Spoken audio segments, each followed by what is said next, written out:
Privileged to be joined today by families who have been directly impacted by the fentanyl crisis here in the United States. This hearing and the information that we are about to provide is for them and for those that they have lost. The clerk will now play a video. Imagine you woke up one morning and heard that a passenger plane carrying over 200 people crashed, killing everyone on board. Imagine that this happened again the next day and the next, day after day and year after year. This scale of death seems incomprehensible, and yet it is the reality that we live in. On average, over 200 Americans die from fentanyl every single day. Both political parties have acknowledged that the ultimate source of the fentanyl crisis is the People's Republic of China, which produces over 97% of fentanyl precursors that fuel the global illicit fentanyl trade. While we knew where fentanyl comes from, until now, we did not know why. The Select Committee's bipartisan investigation has uncovered the answer. It is because the Chinese Communist Party promotes the fentanyl crisis through government programs, protects fentanyl traffickers operating within its borders, and directly benefits from the fentanyl crisis.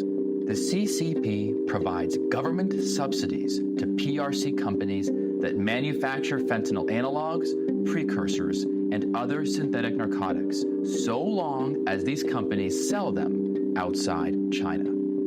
The subsidies come in the form of rebates for the value-added tax, or VAT.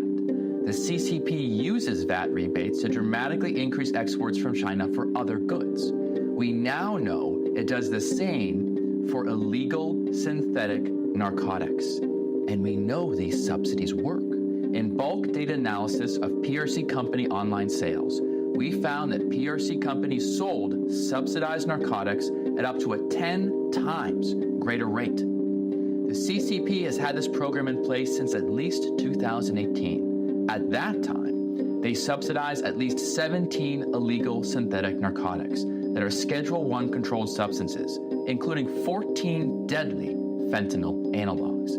These drugs have no known legal use worldwide, with many banned by UN treaty. One narcotic, 3-methylfentanyl, is incredibly lethal, up to 6,000 times stronger than morphine, and has reportedly been used as a chemical weapon.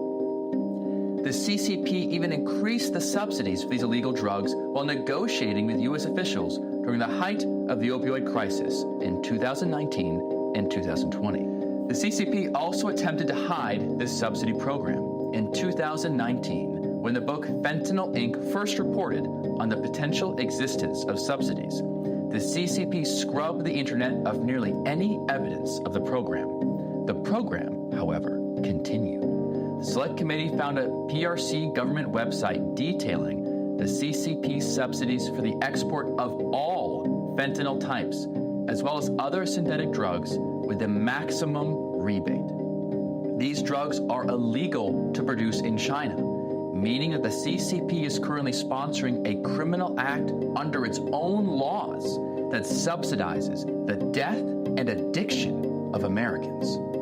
In addition to the subsidies, the CCP offers generous grants and awards to some of the most notorious fentanyl precursor vendors in the world. PRC government entities, like a prison tied to human rights abuses, even own Chinese chemical companies that sell drugs, killing Americans. Another PRC drug trafficking company boasted in internal documents that it is state-owned and tax-exempt. The CCP also protects fentanyl traffickers. Retired senior U.S. law enforcement officials told us of numerous instances where U.S. law enforcement provided evidence of PRC fentanyl trafficking to their Chinese counterparts who, instead of helping, instead warned the drug traffickers of the U.S. investigation and took no action. In fact, the CCP allows rampant drug trafficking on its e-commerce and corporate websites, but only when these companies sell drugs abroad. In early 2024, the Select Committee reviewed 7 e-commerce websites and found over 31,000 instances of PRC companies selling illegal drugs with, quote, guarantees to bypass customs and accepting payment in cryptocurrencies that are illegal in mainland China. These PRC e-commerce sites are subject to the CCP's intense surveillance. In our investigation, we analyzed over 66,000 CCP censorship and surveillance rules that the CCP uses to control the PRC internet. The CCP has censorship triggers to prevent domestic drug sales, but nothing to prevent drug sales abroad. Finally, our findings reveal that the CCP directly benefits from the fentanyl crisis. The fentanyl trade boosts China's economy and has allowed Chinese organized crime to become the world's premier money launderers, with U.S. law enforcement finding, quote, evidence indicating that money laundering schemes involve Chinese government officials and the Communist Party elite. This coordinated strategy is no accident. Xi Jinping has stated that it is the role of the CCP to overthrow the liberal democratic system.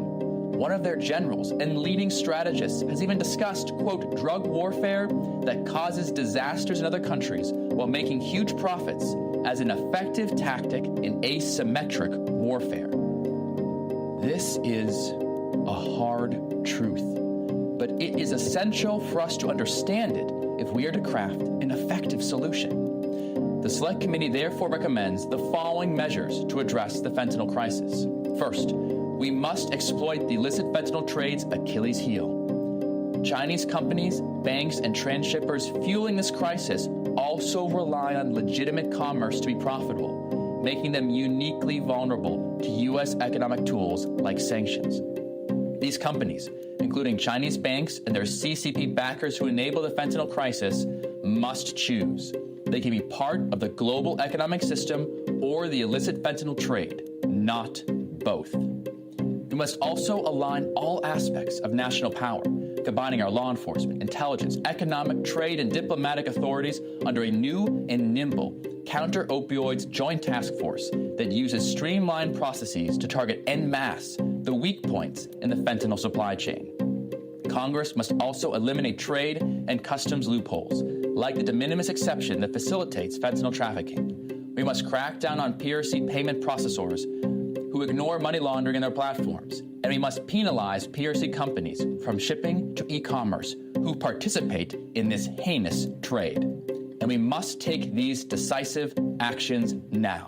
In so doing, we will honor the fallen and their loved ones and protect Americans from the dangers of fentanyl. Thank you. In remembrance of all those we've lost to a crisis that's really unprecedented in its magnitude, I just would ask for a brief moment of silence.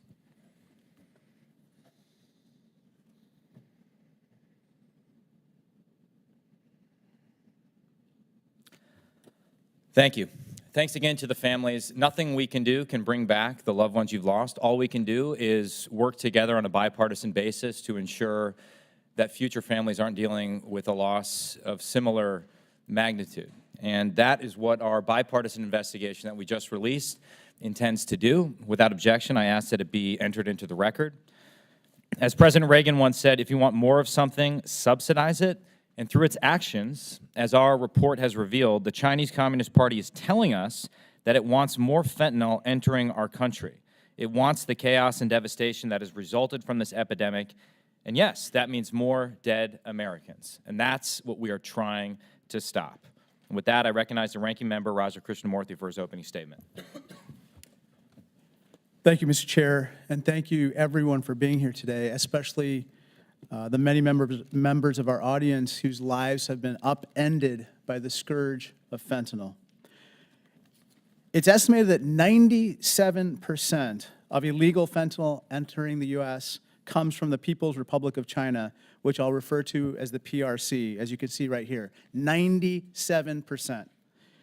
Now here are the fentanyl deaths in China in 2022 compared with the fentanyl deaths in the United States that same year. As you can tell, there were 0 reported fentanyl deaths in China and over 76,000 in the U.S. in that year alone. In America, we can't understand for the life of us why the world's leading producer of fentanyl experienced 0 deaths while we had 76,000. And this is not just an American problem. Across the world, fentanyl deaths are soaring, but apparently not in the PRC. That discrepancy is the reason we're here today. And that's why we conducted a bipartisan investigation to better understand the CCP's role in the global fentanyl crisis. We certainly have a demand problem, and that's something that we need to work on in the United States. But it's undeniable that there's also a supply problem, and that the overwhelming majority of fentanyl precursor chemicals are being supplied by PRC chemical companies. Across multiple administrations, Democratic and Republican, the U.S. has requested that the CCP take action against PRC companies that export fentanyl precursors for illicit purposes. But simply put, as our bipartisan investigation shows, the CCP has not taken enough action. This lack of action is simply unacceptable. We have a few points on this particular issue. First, we have called on the CCP to prosecute the companies and individuals in the PRC who export illegal fentanyl and fentanyl precursors. But the CCP has not taken action, even when we handed the CCP the names of those responsible and reams of evidence implicating them in crimes. Second, the CCP promised us that they would crack down hard on online drug networks that make it easy for Americans and other foreign buyers to access these drugs. But as our investigation shows, unfortunately, the CCP has not performed this crackdown either. Further, we asked the CCP repeatedly to regulate their chemical companies and put them on notice that the drug trafficking they do abroad is illegal under their own laws. But they didn't issue a public notice to their companies about this issue until just a few months ago. They should have done this much sooner, but they delayed and only put out a public notice because of the personal intervention of President Biden. It's a positive sign that President Biden and Xi Jinping have reestablished the Counter-Narcotics Working Group, and members of this group are actually meeting in Beijing right now. But Congress needs to act alongside the president in getting the CCP to take immediate action to stop the fentanyl crisis now. The American people are demanding it. There must be accountability. Recently, a young man from my home district in the Chicago suburbs, Shen Yun, who you can see here, was found dead from fentanyl poisoning. He was found dead lying on a cold bathroom floor where he had been for more than 4 hours. Shen was an actor, a guitar player, and a 5-time national champion in the American Karate Association. He left behind a fiancée, 2 kids, and his 2 parents. He was only 27 years old when he died. We are here today because of the searing pain of Shen's family and of so many families like Shen's who are here today. And that is why we conducted our investigation into the CCP's role in the fentanyl crisis. And that's why we must act. We must act on our report's policy recommendations. It's time to address this crisis now. Thank you, and I yield back. I thank the ranking member. If any other member wishes to submit a statement for the record, without objection, those statements will be added to the record. We are privileged today to be joined by a panel of witnesses with deep, deep expertise in this ongoing tragedy. The Honorable William P. Barr served as both the 77th and 85th United States Attorney General. Has anyone else ever done that? Twice? Okay. I was going to... So it's not as unique as I thought, sir. All right. Well, you're still very accomplished. Mr. Ray Donovan is former Chief of Operations for the Drug Enforcement Administration. Thank you, sir. And Mr. David Luckey is a Senior International and Defense Researcher at the RAND Corporation. Thank you all for being that. I welcome you. I thank you. If you could please stand and raise your right hand, because we do things old school here on this committee. I will now swear you in. Do you swear or affirm under penalty of perjury that the testimony you're about to give is true and correct to the best of your knowledge, information, and belief, so help you God? You may be seated. Let the record show that the witnesses have answered in the affirmative. Thank you all. Mr. Barr, you are now recognized for 5 minutes for your opening remarks. Thank you, Chairman Gallagher, Ranking Member Krishnamurthy, and honorable members of this committee. I'm honored to have the opportunity to speak with you this morning. This committee stands as an example of what can be done when serious leaders who love their country come together, working thoughtfully and in a bipartisan manner on behalf of the American people. Your investigation and report on China's role in the production and distribution of fentanyl and other synthetic narcotics is groundbreaking and a major contribution to the effort to defend Americans from the scourge of these illicit drugs. Fentanyl is a deadly poison. The tiniest amount is lethal. It is typically distributed in disguised form so that the people who take it think they are taking prescription drugs like Xanax and Percocet and Adderall. These fake pills are readily available over social media. And even when the drug is taken as an opioid, its victims have no idea that it contains potentially lethal doses of fentanyl. I think it's a euphemism to describe the distribution of fentanyl as drug trafficking. It's outright murder. It's like shooting into a crowd randomly. Those who ply and enable this trade know with moral certainty that they are killing people on a mass scale. And the scale of carnage is intolerable and getting worse. Drug overdose in this country in total stand at 112,000 a year, and most of that is driven by fentanyl. And as you pointed out in that clip, that's like a PAC 737 crashing every day.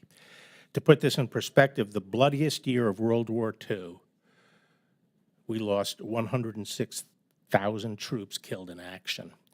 So we are now sustaining, year in and year out, a casualty rate from drug overdoses that exceed the death toll we suffered in waging a world war. The families here today who have lost loved ones remind us that behind these numbers is the wrenching reality of immense human suffering. And we have long known, the United States that is, and I certainly was aware when I was Attorney General, that the PRC is the source of the fentanyl that is slaughtering Americans. China produces nearly all the illicit fentanyl precursors used in the fentanyl introduced into the United States. These are the indispensable ingredients that drive the fentanyl trade. There is no practical alternative for anywhere near the volume of precursors necessary to fuel this trade. Simply put, without China's production and export of fentanyl and fentanyl precursors, there would be no fentanyl crisis in the United States, and the mass slaughter would effectively stop. But up till now, there's always been a crucial question. What is the role of the PRC and the Communist Party of China? Has this been an illicit business carried out by organized crime, Chinese organized crime, and corrupt businessmen and officials, with the Chinese government simply reluctant to spend too much effort trying to help the U.S. stop something that they view as primarily our problem?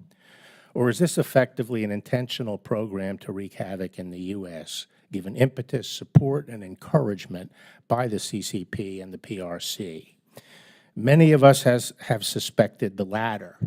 It's simply hard to believe that a country with the most pervasive system of social control and surveillance in the world was not fully aware of the massive drug trafficking. Yet the question was murky until now, and thanks to the trailblazing work of this committee, we now have a much clearer picture. The committee's work has uncovered persuasive evidence that the PRC and the CCP are not just bystanders. They are prime movers. They are knee-deep in actively sponsoring, encouraging, and facilitating the production and export of fentanyl and fentanyl precursors for distribution in the United States. The committee's report issued today canvasses this eye-opening evidence, but let me just cite some of the facts that I find most convincing. First, the committee's investigators have found a hidden PRC government website, currently fully active, that offers complete tax rebates incentivizing the export of all fentanyl analogs and precursors, as well as other synthetic narcotics, drugs that are illegal in the U.S., illegal in China, and have no legitimate purpose. The tax rates are among the highest offered and allow companies to effectively operate tax-free when they export fentanyl precursors. Second, the committee's evidence shows that the PRC provides grants and awards to companies that are engaged in open and notorious synthetic narcotic manufacturing and drug trafficking. Third, the committee found that the PRC government has ownership stakes in certain Chinese chemical companies exporting significant amounts of illicit fentanyl products, as well as publicly traded Chinese companies that openly and notoriously host on their websites illicit drug sales to Americans. Fourth, in contrast to the PRC's aggressive prosecution of domestic drug trafficking, and we've all seen clips of the stadium executions, the committee found no sign that the PRC has pursued cases involving illegal export of narcotics. This despite being supplied compelling evidence of violations by Western law enforcement and despite China's notorious system of intense social surveillance and control. Fifth, the role played by the PRC in producing and exporting illicit drugs dovetails with the emergence of Chinese organized crime as the principal financiers and money launderers for the drug cartels. The CCP has been tightening its alliance with Chinese organized crime to gain influence outside of China. And U.S. law enforcement investigating Chinese money laundering have found evidence indicating that some schemes involve Chinese government officials and Communist Party elites. Some may find it hard to believe that a modern state would be so complicit in a campaign of mass murder against the citizens of another country. But the committee's work now provides powerful evidence that it is. As we go forward in trying to defend our country against the onslaught of deadly drugs, not now just fentanyl, but even new generations of hideous Chinese drugs like nitazines and xylazines, we must be clear-eyed as to what we are dealing with. Thank you very much. Thank you, sir. Mr. Donovan, you are recognized for your opening remarks. Good morning, Chairman Gallagher, Ranking Member Krishnamurthy, and distinguished members of the committee. My name is Ray Donovan. I would like to thank you for giving me the opportunity to testify before you today on the pressing issue of the fentanyl crisis and China's role in feeding this emergency, striking Americans in areas of public health, law enforcement, and national security. In 2023, I retired after 28 years with federal government from the Drug Enforcement Administration as the Chief of Operations, the third highest ranking official in DEA, overseeing all enforcement operations worldwide. Prior to that post, I served as a special agent in charge of the DEA's New York division, the flagship office for DEA and central inflection point for many of the highest level narcotics, money laundering, and narco-terrorism cases globally. Prior to New York, I was a special agent in charge of DEA's Special Ops Division, the central operational coordination point for all counter-narcotics operations government-wide, including other law enforcement, intelligence community, defense assets, and Five Eye partners. My extensive experience as an investigator and leader in DEA has afforded me a unique perspective of the evolution of this crisis and the role of the Chinese Communist Party and the People's Republic of China in supporting the intersection of the fentanyl trade, money laundering, Mexican cartels, and Chinese transnational criminal organizations. Please allow me to share a brief history of how we arrived at this point. DEA has historically focused investigations on source regions, countries for traditional narcotics, primarily Mexico, Central and South America, and the Caribbean for transshipment. We have representatives in 93 offices globally to help partner nations fight the proliferation of drug trade and the associated money laundering.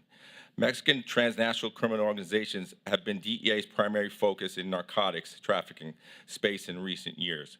Specifically, the Sinaloa cartel, formerly headed by the notorious Chapo Guzman, and the Cartel de Jalisco Nueva Generación, currently led by Nemesio Azaguera Cervantes, aka El Mencho.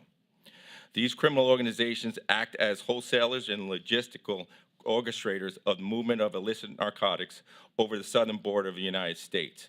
Over the course of the last 10+ years, we have saw a significant increase in the number of super labs, or high-volume narcotics manufacturing labs, used to mass-produce synthetic narcotics in Mexico, and the correlated increase in the adulteration of what we at DEA consider to be traditional narcotics, heroin, cocaine, and methamphetamine with fentanyl. When these labs were interdicted, extensive evidence of Chinese-produced chemicals, the blue barrels, Chinese labeling, bills of lading were found in clandestine laboratories all throughout northern Mexico. We also noted that the labs were not only mixing fentanyl into narcotic supply, but also pressing fentanyl into pills intentionally designed with colors and markings mimicking those of pharmaceutical synthetic opioids, such as Oxycontin, Percocet, and other widely known and highly addictive opioids used to treat pain. Now they are increasingly pressed in non-opioid pills, such as counterfeit Xanax or Adderall, dramatically increasing the risk of accidental overdose. DEA noted a sharp uptick in the use of Chinese precursor chemicals gathered from the super labs, as well as significant increase in Chinese money laundering organizations operating globally in the narcotics trafficking space. Based on these factors and other intelligence gathered regarding the fentanyl precursor chemical trade, DEA responded with the creation of Operation Sleeping Giant. The operation utilized a collaborative whole-of-government approach, utilizing assets from law enforcement, the intelligence community, and Department of Defense, Treasury, and State, as well as the Five Eyes Consortium. Operation Sleeping Giant targeted the two primary areas where Chinese criminal organizations were gaining prominence: manufacturing and trafficking of fentanyl precursor chemicals and money laundering. I have had the opportunity to review the investigation conducted by the Bipartisan Select Committee. Based on my knowledge and experience, I have determined the findings and the information with respect to the involvement in this activity by Chinese chemical manufacturers and the brokers supported and sanctioned by the CCP and the government of the PRC to be valid and correct. The dominant role China plays on a primary fentanyl precursor supplier was demonstrated in early 2020 when the CCP locked down the Wuhan province, where chemical manufacturing, especially fentanyl precursor production, is concentrated. This lockdown caused the U.S. fentanyl supply to dwindle and prices to skyrocket. The PRC has actively evaded all United States-led efforts aimed at stopping the outflow of fentanyl and the fentanyl precursors from China, and instead has supported synthetic drug manufacturing, production, and distribution, resulting in the problem continued to grow in both size and scope. As a former DEA special agent leader, I'm taken aback with speed and effectiveness the Chinese criminal organizations exhibited and partnering with the Mexican transnational criminal organizations to assume control of the fentanyl distribution and money laundering trades. The assistance and complicity of PRC and the CCP show the activity is not only law enforcement or public health, but a genuine threat to national security, killing Americans at a rate of well over 100,000 per year. I have had the honor of serving in senior positions under both Republican and Democratic administrations, most recently under President Biden. This is not a question of politics. This is a question of humanity. We must all come together and combat this narcotics threat coming from the PRC that has taken our neighbors and loved ones from us.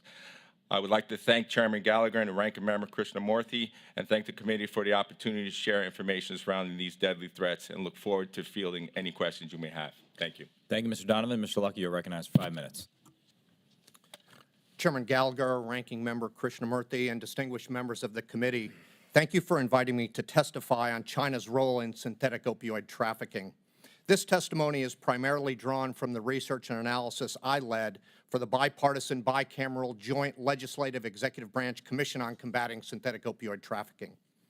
The surging reemergence of illegally manufactured synthetic opioids in the United States in the past decade has complicated the already difficult illegal drug supply and demand reduction efforts. Fentanyl and other synthetic opioids confound traditional efforts to raise drug prices by reducing the quantity of drugs available to users. The United States should devote resources to drug reduction efforts that are expected to produce the greatest return on investment. Of course, it is also necessary to make equal, perhaps even greater demand and harm reduction efforts. But in this testimony, I will focus only on China's role in the supply side of the equation. The production, distribution, and use of illegally manufactured fentanyl should be thought of as an ecosystem, and the People's Republic of China is at the beginning of that global supply chain. RAND found that the PRC produces and distributes the vast majority of the precursor chemicals used in illegal fentanyl production. There are several actions the United States can take to disrupt China's role in this supply chain. These involve money laundering and cryptocurrency use to marketing on the internet and social media, as well as in the more commonly understood roles of border security and law enforcement. To highlight the point, a single 55-gallon drum of synthetic opioid precursor chemicals equals potentially millions of doses of fentanyl on the street in the United States. Preventing precursor production in and trafficking by China is likely the most effective means of reducing the amount of fentanyl available to users in the United States. The United States must not only continue to collaborate bilaterally with China in areas related to the production and distribution of synthetic opioids and precursors to affect the flow indirectly, but the United States must also act unilaterally to do everything to stem the flow directly. Whereas China scheduled fentanyl in 2019, it appears the CCP might not be doing all it can to stem production and distribution. Some examples of actions the United States Congress might consider are mandating filling all unfilled critical executive branch appointments and ensuring proper staffing levels for related jobs, and reviewing, assessing, and working with the executive branch to update U.S. legislative and regulatory drug control frameworks to reduce drug supply by enhancing intelligence and surveillance and improving data analysis and sharing. Reducing drug supply requires a multidimensional approach, such as restricting the distribution of chemicals needed to manufacture synthetic opioids, disrupting online sourcing, and tackling the enabling functions of critical elements primarily in China but also in Mexico. Improving the oversight of large chemical and pharmaceutical sectors and enhancing investigations of vendors and exporters in China, transshippers in the United States, Canada, and elsewhere, and importers in Mexico will almost certainly help to disrupt the flow of drugs into the United States. For example, a greater focus on maritime container and air cargo shipments departing the PRC will concentrate interdiction efforts where quantities of precursor chemicals are largest and most concentrated. Available material and human resources in Mexico, such as port screening for fentanyl precursors arriving from China, have proven inadequate to assist the United States in this struggle. Working to revise existing law and rules at home and abroad is necessary to ensure that U.S. assistance improves partnership capacity to prevent incoming fentanyl and precursors. The United States should strive to enhance its own interdiction capabilities, especially in the mail and express consignment systems that facilitate fentanyl trafficking. Although the United States has identified and closed several gaps with advanced electronic data for international mail, and ensuring that data are comprehensive and more available for inbound items to allow enhanced screening, vulnerabilities remain. Chinese money laundering operations are a potential ancillary service for the Mexican transnational criminal organizations. Mexican TCOs have made tens of millions of dollars of cryptocurrency payments in recent years to Chinese chemical producers for fentanyl precursors. RAND found an online presence of illegal fentanyl vending on the open web that was almost entirely based in the PRC. Aggregated data we uncovered yielded contact information on 166 unique and illegal Chinese sellers, 58 of which directly included affiliations indicative of a PRC corporate entity. We did deep dives on 11 randomly selected websites we found. The country of registrar for all 11 of these domains was the PRC, 10 of which were hosted and managed in China. Fentanyl and precursor chemical listings can be added to many platforms and easily concealed using chemical abstract service numbers or other coded words to circumvent traditional website monitoring efforts. The use of public online platforms to attract buyers interested in fentanyl precursors thus requires constant and continuous monitoring by federal authorities.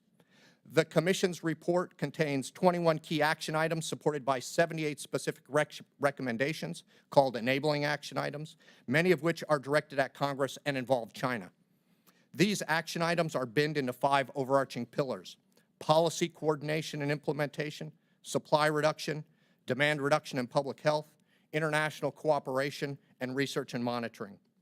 Examples of key action items most relevant to this committee include pressing the People's Republic of China to adopt clear rules to improve regulatory oversight and enforcement over industries, control over movements of chemicals and related equipment, and other restriction on exports, targeting the distribution of synthetic opioids and related chemicals advertised online, and with the help of private entities, reducing online advertising and sales, intensifying efforts to counter transnational criminal organizations' money laundering, strengthening coordination with multilateral institutions to promote enhanced control and international reporting of drugs and other chemicals, directing federal efforts to improve understanding the illegal synthetic opioid supply chain, analyzing emergent trends in drug markets and related behaviors using a systematic and standardized approach, and utilizing novel, high-frequency, and real-time data systems to enhance market surveillance.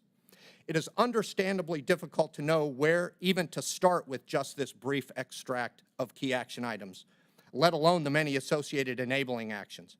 I suggest assessing these and other recommendations from across several dimensions that might include information on the level of supply chain or market that the recommended action affects, for example, production, processing, export, import, wholesale, retail, or user. Anticipated fiscal impact, cost, and return on investment, time frame for implementation, and prioritization of the expected impact on reducing the harms caused by illegal synthetic opioids and their trafficking. I'd like to thank the committee for the opportunity to submit this testimony on such an important topic that affects millions of Americans' lives and well-being, and on our overall national security. Thank you. Thank you, Mr. Luckey. Attorney General Barr, to your knowledge, did the Chinese ever acknowledge any of the policies that we highlight in our bipartisan investigation to you or anyone else in the federal government? No, Mr. Chairman. So even that includes even when we were negotiating with them in good faith on the fentanyl crisis? That's right. So would it be fair to say they were juicing up subsidies for fentanyl at the same time they were promising us to help save lives?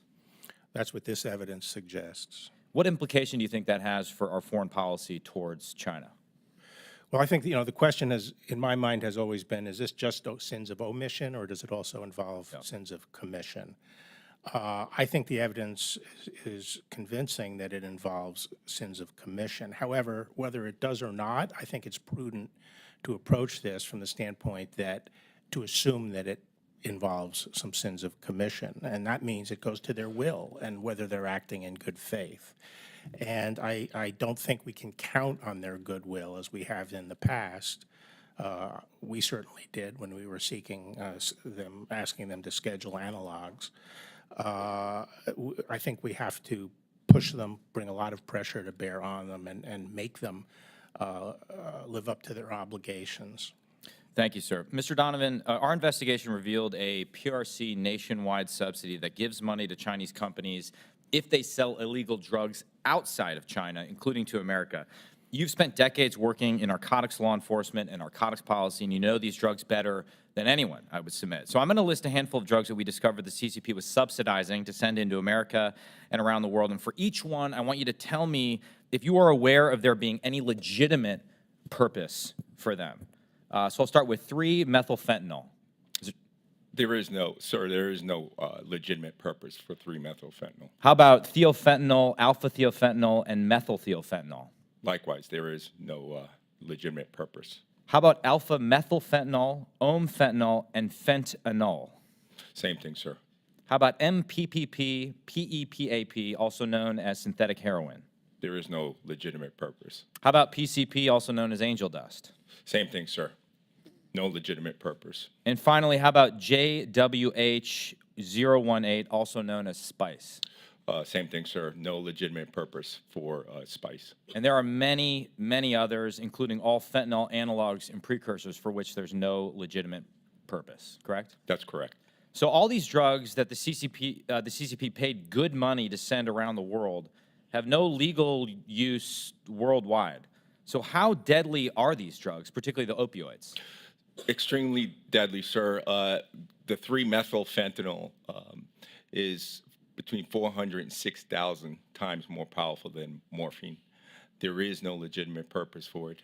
It is absolutely deadly. The entire list that you just spoke about, there is no purpose for it. Some There have is no need. characterized. Oh, sorry. Go ahead. There is no need. It is part of the illicit Schedule I drugs that DEA is listed for that reason. Some have characterized 3-methylfentanyl in particular as a chemical weapon. Is that an overstatement? Is that histrionic? No, I think it is a legitimate statement insofar as it was reported that 3-methylfentanyl was utilized in the Moscow theater terrorist attack. Wow. That killed many of the hostages and the terrorists as well. So what we're seeing here is that the CCP subsidized the export of an addictive drug that is basically guaranteed to kill people around the globe. That is correct. And how many Americans died from drugs like these in the last year? 112,000 Americans. And so to you and then to Attorney General Barr, based on these shocking revelations, I know we've highlighted a lot of our recommendations in our bipartisan investigation. The commission, as Mr. Luckey described, had a lot of very productive recommendations. If you could do one thing, if you had your one wave a magic wand thing, what would you force Congress to do on this issue? So I would go back to 2020 during the lockdown in Wuhan province. What we noticed is as soon as China locked down Wuhan, we saw an immediate impact in Mexico and the United States. It slowed down the trafficking of chemicals into Mexico and therefore the production of fentanyl and methamphetamine. So in fact, the Mexican cartel started stockpiling what they did have, and they were unable to get it across the border, and the prices skyrocketed. So I think the impact in China of being able to slow down that choke point of production as it relates to the Western Hemisphere will have an immediate dramatic impact on the United States. So like anything, the further upstream you get to the problem, the greater your impact is likely to be. And quickly, I'm out of time. Attorney General Barr, would you highlight 1 or 2 recommendations for us to take action on? I think we have to approach economic policy vis-a-vis China with this in mind. We have to use trade and economic power to press them to act responsibly and take enforcement action against what's going on. It's easily detectable within China. The other thing I think we should think about is unleashing the private sector, that is, the victims, so that they can bring actions against the companies involved in distributing the drugs and in money laundering, and take judgments and figure out a way of helping them recover. I think if we bring all of those people to bear to chase after these companies, I think it'll have a salutary effect. Thank you, sir. I now recognize the ranking member for 5. Thank you, Mr. Chair. Mr. Luckey, the CCP says that it will never allow drug traffickers to kill and poison the Chinese people. And in fact, the Chinese government is true to its word. You saw in my previous graphic, there were no reported fentanyl-related deaths in China. Unfortunately, while they're zealous about prosecuting and going after drug traffickers internally, they are not zealous or concerned about going after drug traffickers who sell their deadly products abroad, including in the U.S. For years, we've asked the CCP to prosecute hundreds of individuals, hundreds. But to our knowledge, the CCP has acted only once based on all of those requests. Let's take one example of the CCP's inaction. This father and son duo, Guang Hua and Fu Zhang, the Zhang brothers, were indicted by the Cleveland U.S. Attorney's Office in 2018 for making and shipping fentanyl to 37 U.S. states and 25 countries. Now, we actually brought these individuals to the attention of the CCP to prosecute. As you can see, there's a $5 million reward for their capture. They are so well known in Mexico that they are known as the Los Zhang cartel in Mexico. Mr. Luckey, despite these wanted posters and years of the U.S. going after these folks, these guys are still operating freely, correct? That's my understanding, yes. Now, Mr. Donovan, when we request the CCP to cooperate with us on hundreds and hundreds of cases, they just haven't stepped up in the vast majority. Isn't that right? That's correct. Now, I'd like to turn your attention to another topic, and that is PRC-based vendors selling illicit fentanyl precursors and synthetic opioids online. Last July, the PRC's embassy here in Washington acknowledged the need to go after drug-related activities through online platforms. However, they haven't addressed that issue. Just last night, we took a screenshot of a PRC-based website called Chemical Book. This is a screenshot of that website, where we found it's possible to buy a new synthetic opioid called protonitazine. Now, Mr. Luckey, protonitazine is a Schedule I drug with no known medical uses, correct? Yes. And it's much deadlier and more potent than any form of fentanyl, right? That's my understanding, yes. And as we can see here, you can actually contact this, this maker, Wuhan Boyan Import and Export. You can buy 1 kilogram for, I'm sorry, this is the CCP calling. You can buy 1 kilogram of this stuff for $20, which can kill about 170,000 people. And you can do that today, online. Would you agree with me, Mr. Barr, that this type of post has to be taken down immediately? Absolutely, there's no excuse for it, and one of the compelling aspects of the committee's report is all the evidence of this kind of activity that's going on open and notoriously in China. And there are hundreds of these website posts, hundreds. Yes. This is completely unacceptable. Let me turn your attention to my final topic.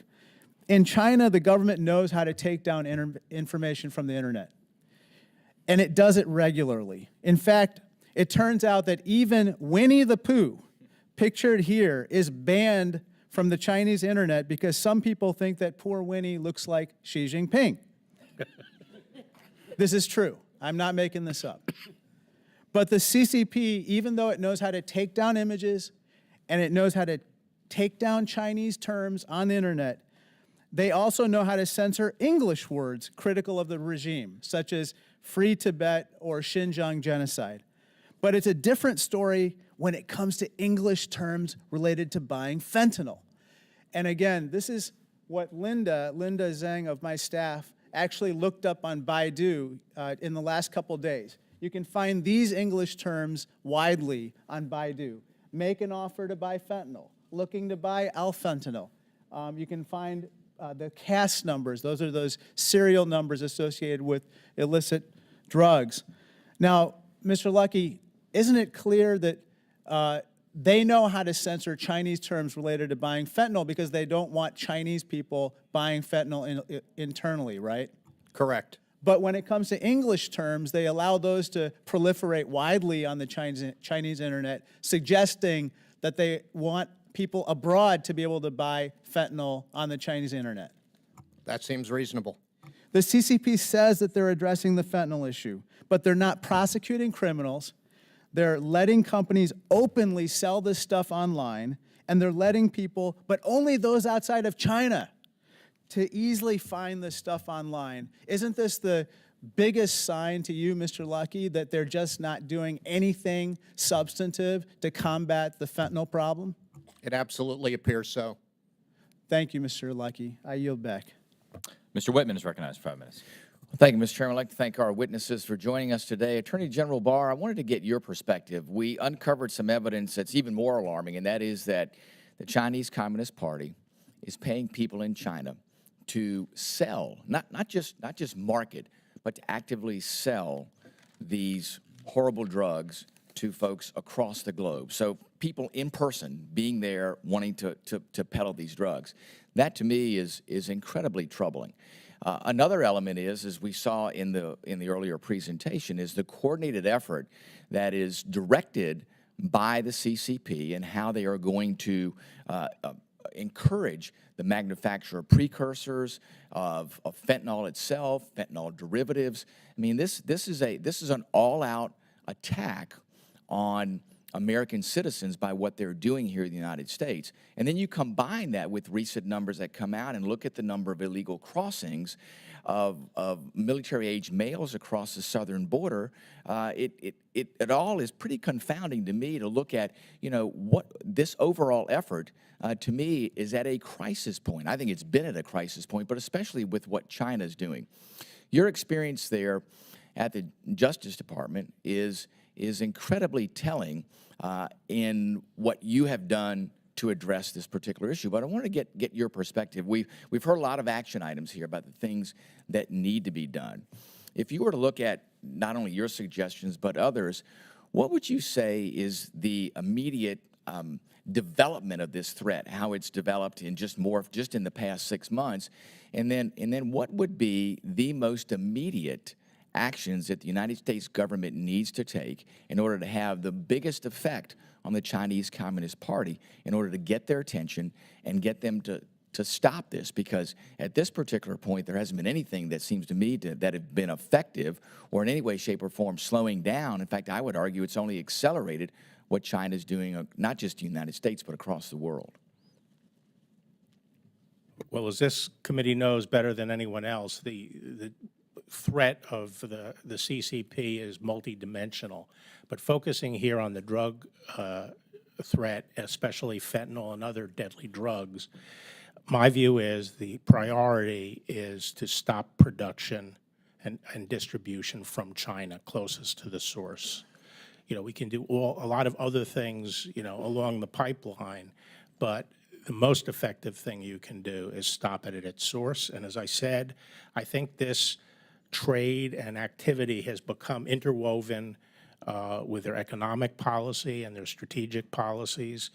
And I think it's going to take a tough posture, at least leverage, to get them to change their course and actually take effective action. So I would say would be strong, the threat and the willingness to carry through on strong economic sanctions unless we see a change in course, followed by other kinds of sanctions. Right now, there are no consequences. Yeah.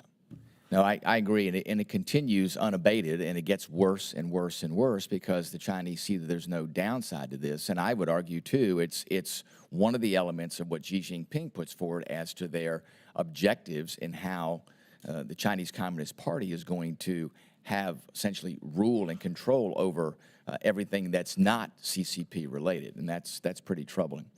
I would just say this is, Yes. to me, it's akin. I say it's akin, but Yeah. it's sort of like how we have to approach terrorism. And this goes back to the idea of allowing the victims to go after these people. We do in the case of terrorism, and I think we should think about that here. That's a great point, to be able to open up the statutes for folks here who have lost loved ones to go after the source of the fentanyl that's killed their loved ones. I think that's an incredibly powerful way to go after the CCP, hold them accountable, even though there's not a good chance that they would actually pay any damages. At least as you start to stack those cases up, the world pays attention. And one thing we know about the CCP is they don't like being embarrassed. Those things will deeply not only call them, I think, to accountability, but also deeply embarrass them as to their culpability for these deaths, not only here but around the world. Director Donovan, I wanted to ask you, in your experience there at DEA, what interactions did DEA agents have with their counterparts in China in the law enforcement realm? So the interactions that DEA would have with counterparts is at the working level. Everything is through an official request. If we would request information in regards to investigation, we would have to go through official channels. And quite frankly, DEA wouldn't normally get much back. Yeah. And that is the challenge of operating and working in China. I wanted to add to one point that AG Barr made, if you don't mind. Please. That there are choke points that law enforcement and U.S. government could really focus in on. The choke point clearly is production in China. That will change the entire trade, right? But there's other choke points, transportation. The ports in Mexico is another major choke point. The illicit fentanyl labs in Mexico is another major choke point that can be focused in on to really hamper down the ability of the cartels to traffic and distribute fentanyl throughout the United States. Other choke point would be social media platforms. Social media platforms are the new vehicle of distribution for illicit drugs throughout the entire United States. Thank you. Mr. Chairman, now you back. Ms. Castor is recognized for 5 minutes. Well, thank you, Chair Gallagher, and I want to start by thanking you for your leadership of this committee. You've done a very good job, and I hope that the committee can continue its bipartisan work and continue your legacy. And this report and the recommendations are a very good example of the bipartisan work. One of the recommendations, Mr. Donovan, is to bring a higher level of concentration of kind of an all-of-government approach, intelligence community, law enforcement, trade, economics. Is there another model in the past that has used that kind of all-of-government approach to tackle a tough drug trafficking problem like this? There is. So DEA has a special ops division, which is comprised of 35 different agencies, IC, MIL, law enforcement. And the main purpose of SOD is to share, deconflict, and coordinate investigations worldwide. I think if we were to, based on the Select Committee's recommendation, to focus as a whole of government specifically on the chemicals, I think you would see immediately an impact. The challenge for law enforcement has been that we focus on gathering evidence and bringing a prosecutable case and to justice. And intelligence is another realm that we have to deploy, especially in China. To be honest with you, knowing that many of these chemical companies are directly tied to the PRC or CCP is where the problem really lies. Many of these chemical companies have CCP board members as executives within the companies, or they are directly supported by the PRC itself. Mr. Luckey, as we prioritize actions here to tackle the flood of this deadly fentanyl into America, where do you rank the action on the de minimis threshold for duty-free imports? Yeah, that's certainly important. The financial aspects of this are one tool that we can use to leverage China to act in our interests, and I think that certainly should be done. So what are the, Mr. Luckey, what are the principal payment systems? How are these illicit drug traffickers or the in production, the producers in China, how are they getting paid? I would suggest through cryptocurrency, which the Chinese government does not like because it potentially removes their cut from profits from these Chinese companies. So China would like to see cryptocurrency go away just as we would. However, cryptocurrency is the #1 form of payment. What do you recommend for for congressional action when it comes to cryptocurrency and payment systems? I would suggest that Congress should look at regulating cryptocurrency more, particularly as it applies to illegal drugs. And then what do you recommend in relation to the web sale? How else should the Congress be tackling web sales of fentanyl? I would suggest that Congress should look at passing laws, working with the executive branch on creating greater regulatory roles as they apply to illegal drug sales online. And our report also highlights the fact that for many of the precursor producers in China, that this is a side hustle, that some of those producers are producing legal drug precursors that we need around the globe. How do we discern what's right and what's wrong and get at those producers? Yes, what you stated, these chemical manufacturing companies generally produce legal chemicals. That's their business. However, some of these chemicals take the form of dual use or multi-purpose and are used in illegal synthetic opioid production. And I would suggest to the committee that is one of the points of leverage that we have, is the financial effects through pressuring them in their legal businesses, their legal role, which would theoretically at least put pressure on this illegal production. Thank you very much. This is a call to action, and for all the families who are here today and representing folks who have suffered tragedies across this country, we need your help in pressing Congress to act. Thank you very much. I yield back. And now, just for today, the second most important bar in the room, Andy Barr from Kentucky. Thank you, Mr. Chairman, and definitely the second most important. Mr. Chairman, thank you for your leadership on the committee. Thank you for the bipartisan manner in which you've led our committee. Your leadership will be missed. Attorney General Barr, to our other witnesses, thank you for highlighting this, and to the families who have lost loved ones to the scourge, thank you for being here and sharing your stories with us. I represent the Commonwealth of Kentucky, which unfortunately suffers from the fourth highest drug overdose mortality rate in the country, according to recent statistics by published by the CDC. And 72% of our overdose deaths in Kentucky are attributable to fentanyl. So this is personal to me and to my constituents. Attorney General Barr, you testified that we should use our economic power to hold the CCP accountable for its role in producing 97% of illicit fentanyl precursors and promoting its distribution. In July 2023, the House passed my bill, the Stop Chinese Fentanyl Act, which changes the definition of foreign opioid trafficker to specify that the term includes certain Chinese entities and government officials that fail to take steps to prevent opioid trafficking, potentially subjecting them to sanctions. As the report stated, many of these opioid traffickers rely on legitimate businesses to stay alive and get products into the United States. What would be the impact on the fentanyl trade if we were to fully sanction many of these known precursor producers that are identified in the report? I think you're putting your finger, I think, on one of their vulnerabilities. The fact that a lot of companies are, in fact, engaged in substantial lawful enterprises and do this on the side is a vulnerability.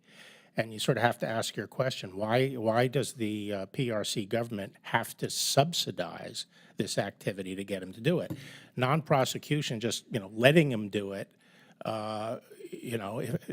they would do it.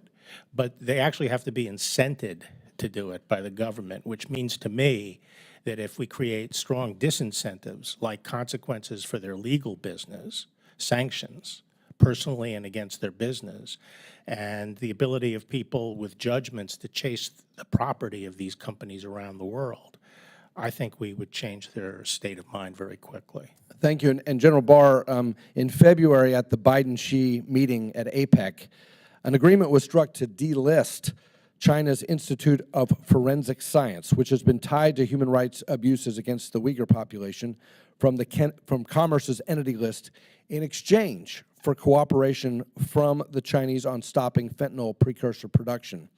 That was November of 2023. Based on the findings of the committee's report, it seems the subsidies for the production and export of fentanyl precursors from China is still very much alive and well. So the question is, since the Biden-Xi meeting, would you say that China has upheld its end of the agreement?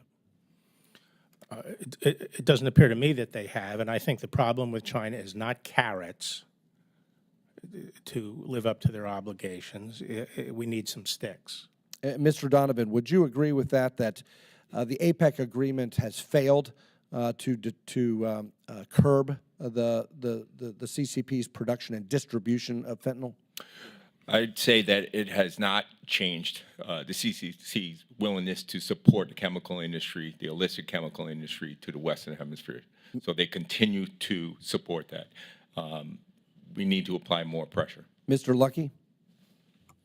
I would suggest it was a good agreement reached, but the action and response on China to the agreement has not been upheld. Yeah, so I think these upfront concessions in the hopes that on the back end there will be some reciprocity by the Chinese is a fool's errand, and that we need to pursue sanctions as a way of deterring further bad activities. Since the Biden-Xi meeting, would you say, based on your own knowledge, Mr. Barr, and the findings of this report, that the PRC has in any way meaningfully taken any steps to reduce the production of fentanyl precursors? I'm not aware of any material steps that they've taken. Well, my time has expired, but once again, I think the policy solution needs to be sanctions, holding the CCP accountable, and we're not doing enough on the sanctions front to hold them accountable. This is a scourge, and I appreciate the ranking member and the chairman for highlighting this, and for the families who are here. We are working on this for all of you and for my constituents back home. And with that, I yield. Thank you. I just would like to say, I mean, obviously I share the skepticism that the CCP is going to be a reliable counter-narcotics partner, but genuinely my hope is that our report enhances the leverage that we have, America, legislative and executive branch, to force them to crack down on fentanyl precursor. We're not trying to, you know, blow anything up. We just want to be in a position of strength so that we can change behavior that we know is having a destructive impact on Americans. That's the spirit in which we've approached this investigation. Mr. Moulton is. No, thank you, Mr. Chairman. I certainly share that spirit as well. It's incredibly important. And to the victims' families who are here today, we're standing with you. And I cannot imagine your loss, but it hits home with every one of our communities. So there's clearly much more work that we must do. It's also clear that we can't just treat, punish, or imprison our way out of this crisis. As this report and our witnesses' testimony points out, we need to stop the flow of fentanyl to the United States at its source, and with 97% of precursors coming from the PRC, that source is China. Now, one of the most shocking aspects of this report is the fact that it is PRC policy to actively support the export of fentanyl, and yet that's not shocking to me at all. Attorney General Barr, were you surprised? I always suspected it, but I think this makes a very compelling case. Mr. Luckey, Mr. Donovan, were you surprised?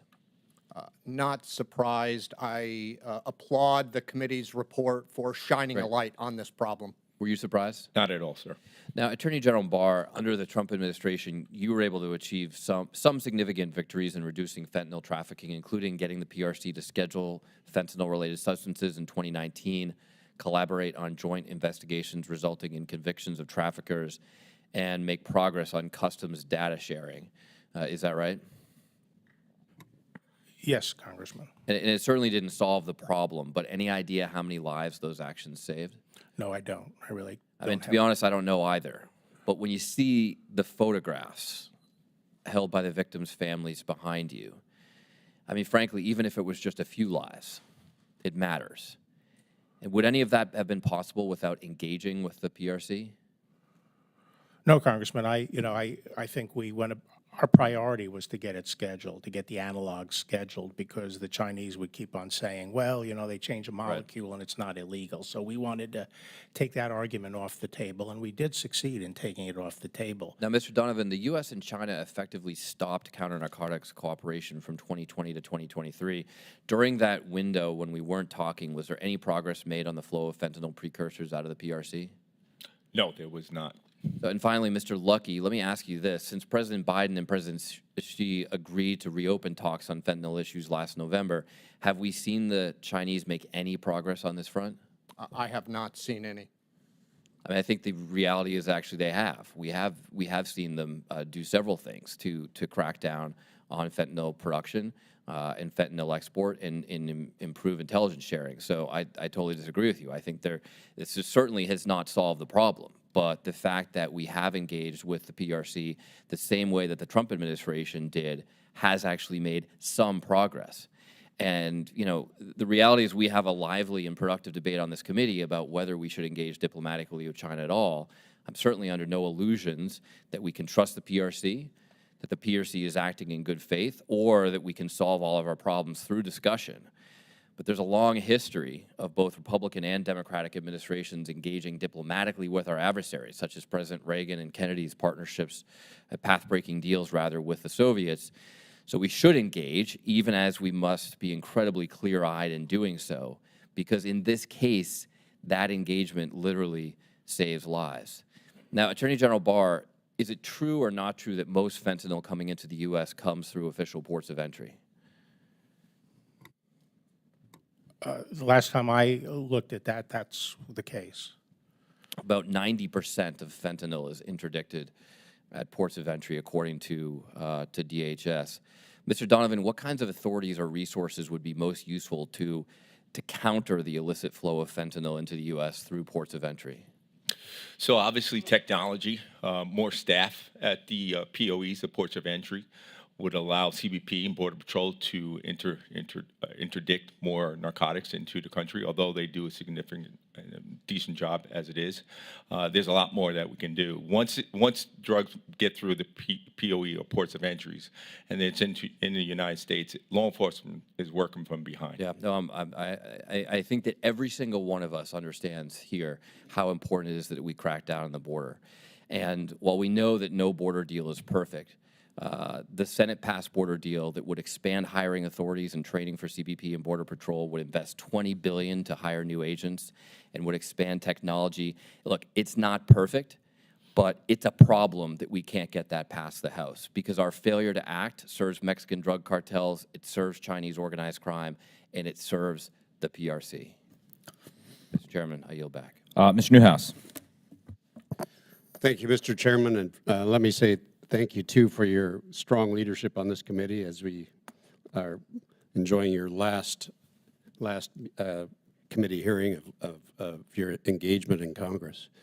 First of all, let me say thank you to all of you that are providing testimony today, and also for your continued dedication to keeping our nation just as safe as possible. We all know this issue is critically important to the people of this country, and it's certainly important to the people that I have the honor of representing in Central Washington State. And unfortunately, as many of those sitting in the audience today and those tuning in virtually at home know all too well, this fentanyl epidemic has taken just so many American lives. A lot of comparisons can be made. I many times say more Americans die from fentanyl than we lost in the entire Vietnam War. That happens every single year. Last year, a father in Yakima, Washington, Andy Wanacott, reached out to me to share a story of his tragedy. It's deeply saddening, his personal experience with fentanyl is. Over the span of about 18 months, he lost both of his sons in separate instances to substances laced with fentanyl. After hearing his story, I knew we had to do something. So I introduced the William and James Wanacott Act in honor of his two sons, which in this act focuses on enhancing enforcement and increasing penalties for fentanyl distribution. We soon learned that there really is no silver bullet to solve this complex crisis, which is why we created the Central Washington Fentanyl Task Force. It's a working group comprised of more than 24 experts on the front lines and those directly impacted by the crisis. We're finalizing a year-long report that outlines all relevant data and funding and policy and educational efforts on the subject. And this is where we really appreciate your collective expertise on the source of the problem, which is China. As our committee investigation unveiled today, the CCP is subsidizing, awarding, and investing in chemical companies that are responsible. They're failing to prosecute these companies or collaborate with U.S. law enforcement, essentially conducting forms of legal and illegal statecraft to unleash an all-out drug warfare in a, what I think, not so covert effort to weaken their opponents and overthrow the democratic system. Mr. Barr, like many others, I'm interested in how you think U.S. strategy should change to enhance our enforcement capabilities and hold the CCP accountable. And you've answered extensively on that subject. I appreciate that a lot. Do you also see, as we witness the CCP use this subsidy playbook in several other industries, the subsidies, awards, tax incentives, are there lessons that we can learn and apply to these state-sponsored fentanyl operations that you could expound on?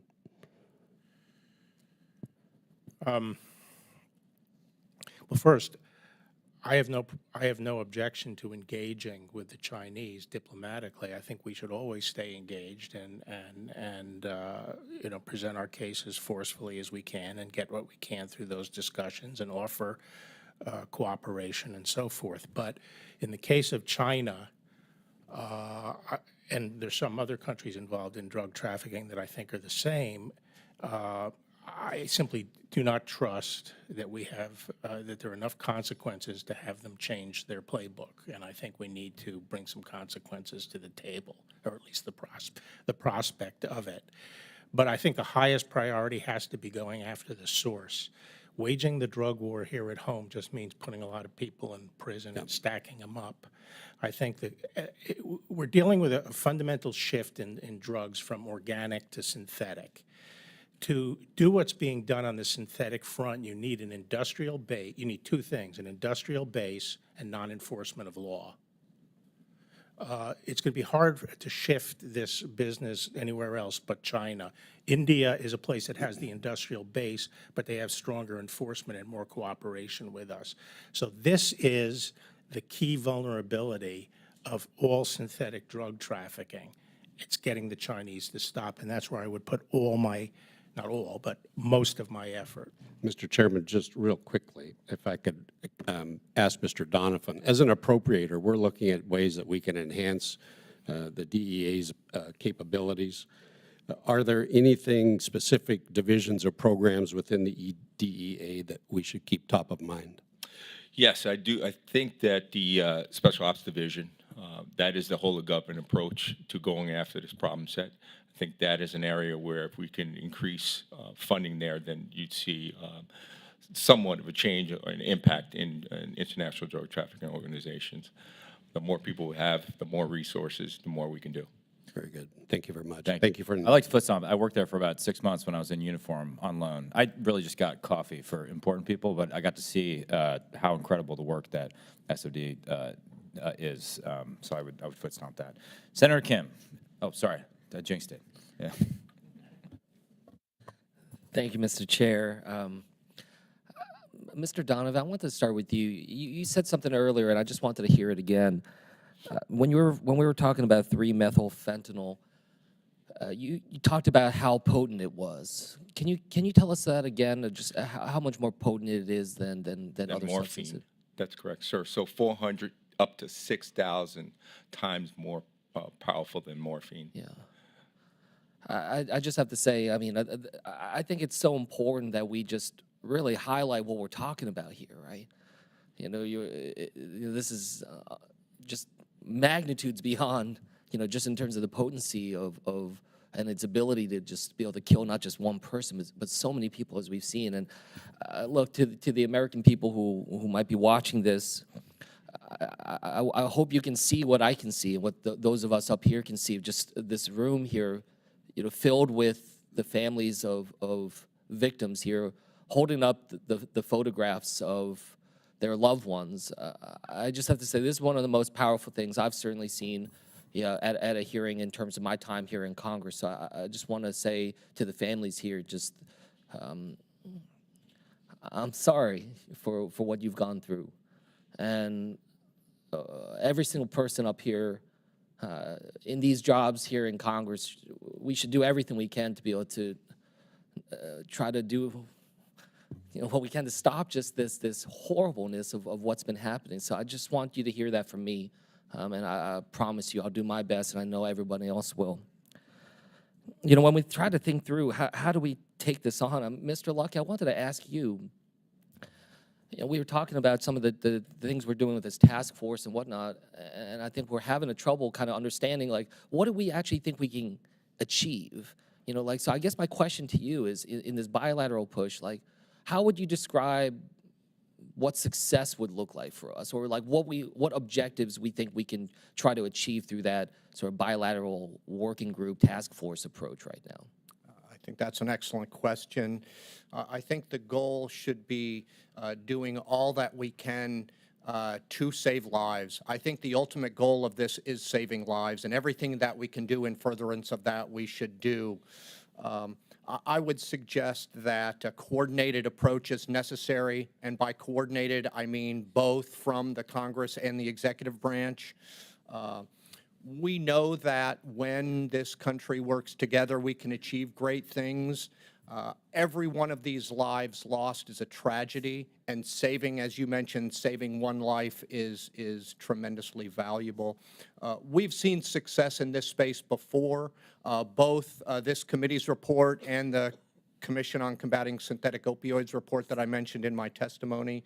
There are many, many recommendations that can be implemented in furtherance of saving those lives. And if I could, sir, I'd just like to go back and clarify my comment to Representative Moulton.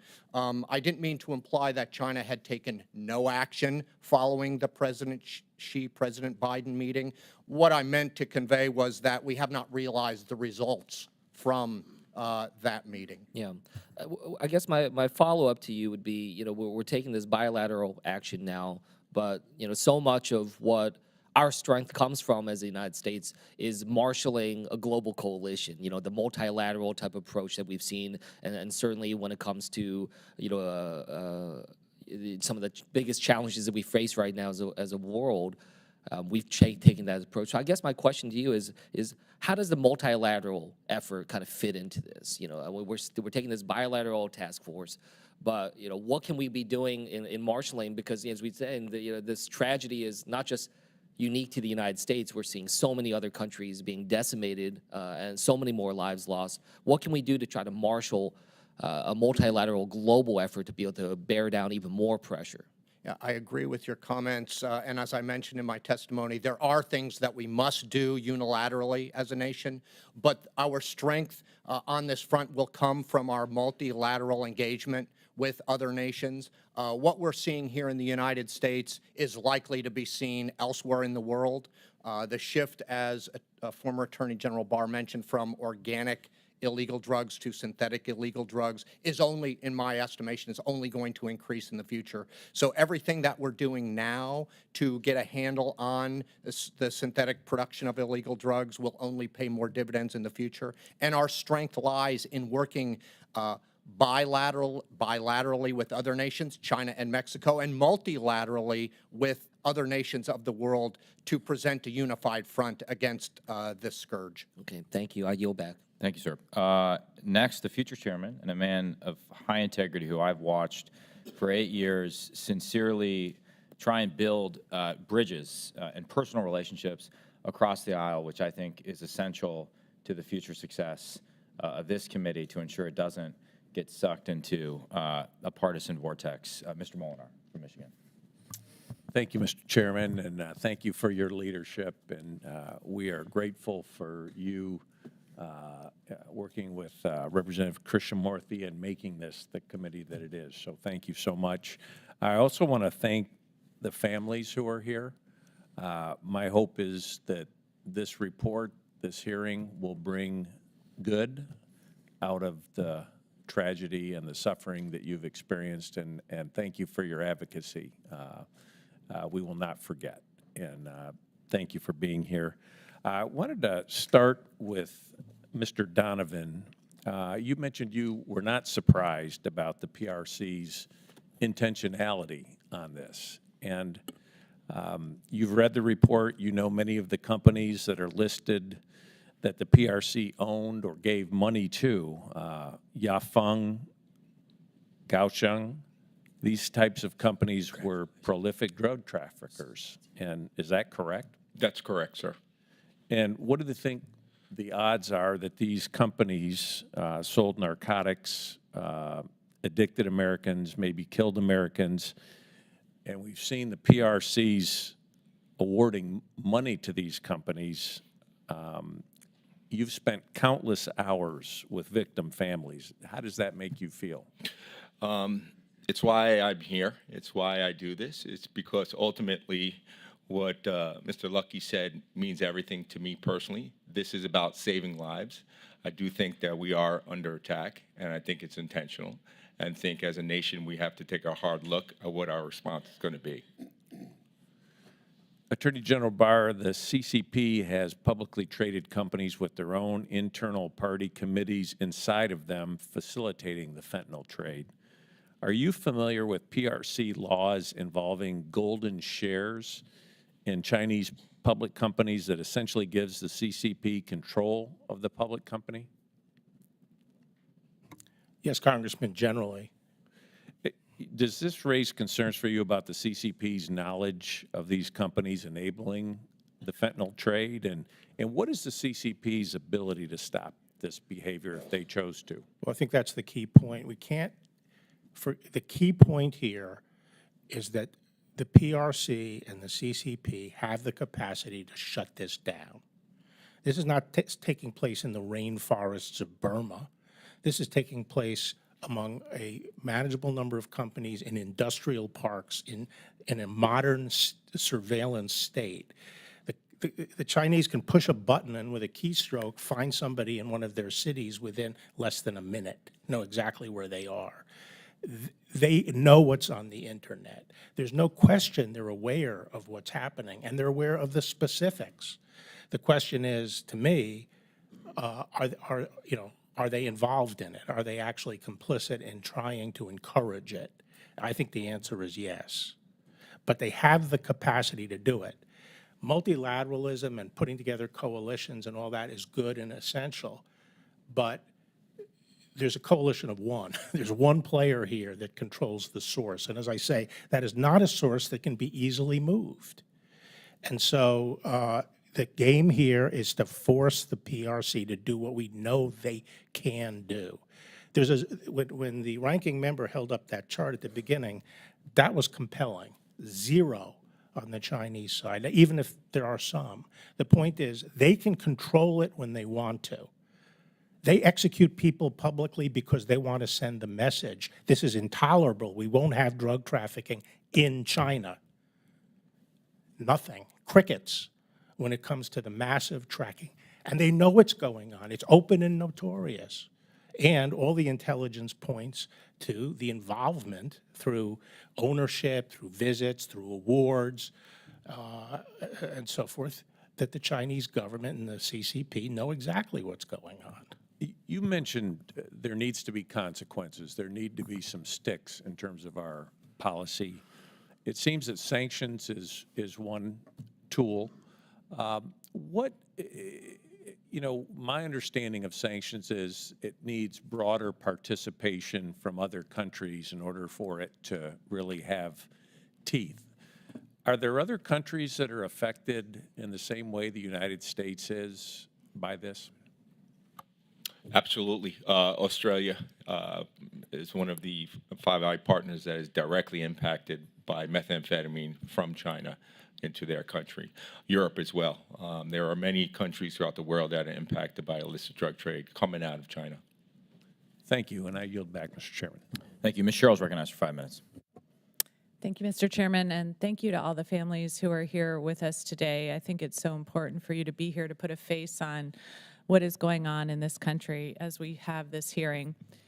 Because the fentanyl crisis is really devastating families and communities across our country. It's taking the lives of 7 New Jerseyans every single day.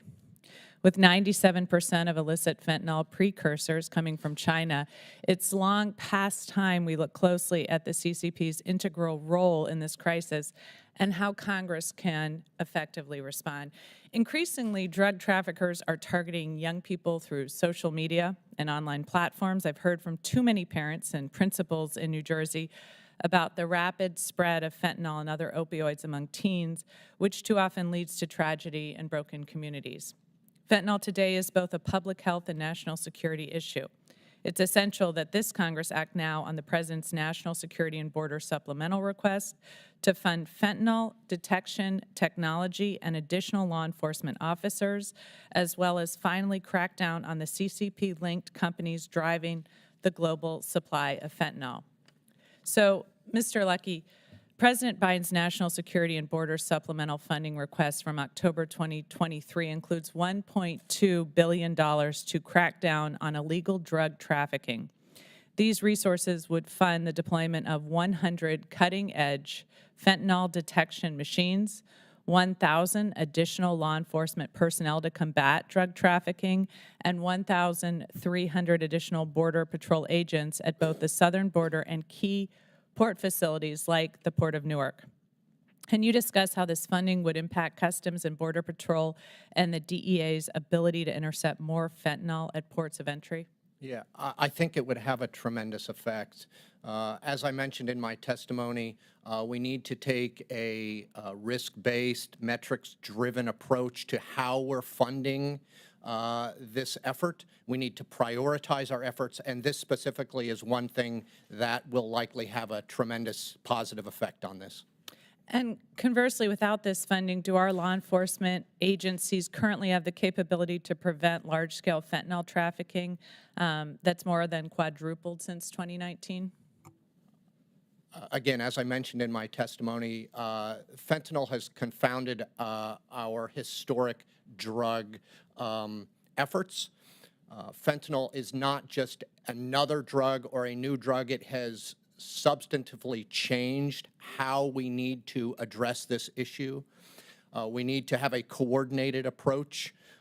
We need to assess data. We need better data and better data sharing amongst all the agencies involved so that we can maximize our efforts. Thank you. And Mr. Donovan, you've spoken about how drug traffickers now use social media platforms extensively to advertise drugs like fentanyl, connect dealers with buyers, and facilitate cash transfers. In New Jersey, I've heard from police chiefs and principals that dealers use platforms like Instagram and Snap to reach school-age children. Indeed, the major county sheriffs of America last year said that social media platforms are exploited by fentanyl trafficking networks to spread poison into American communities. Can you discuss how important social media is to the fentanyl trade and, in particular, how effective it is in reaching younger Americans? It's extremely effective. It is an access point in everyone's home to many kids.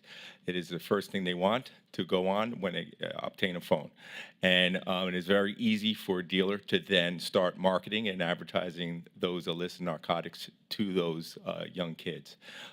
The challenge for law enforcement is trying to work with those social media platforms. And there's an overwhelming number of distribution points all throughout these platforms, and trying to target those networks that have now gone to that side of distribution. Gone are the days where you go in a dark alley and you meet up with a dealer. It is now the dealers are online in that space. And they've made it easier because it's not only having drugs delivered to your doorstep, it's also paying for it via Cash App, Venmo, Zelle. So even the money, the financial means going back to the network is a lot faster, and it's a lot more efficient. And this committee in particular has been concerned about the use of TikTok by the CCP.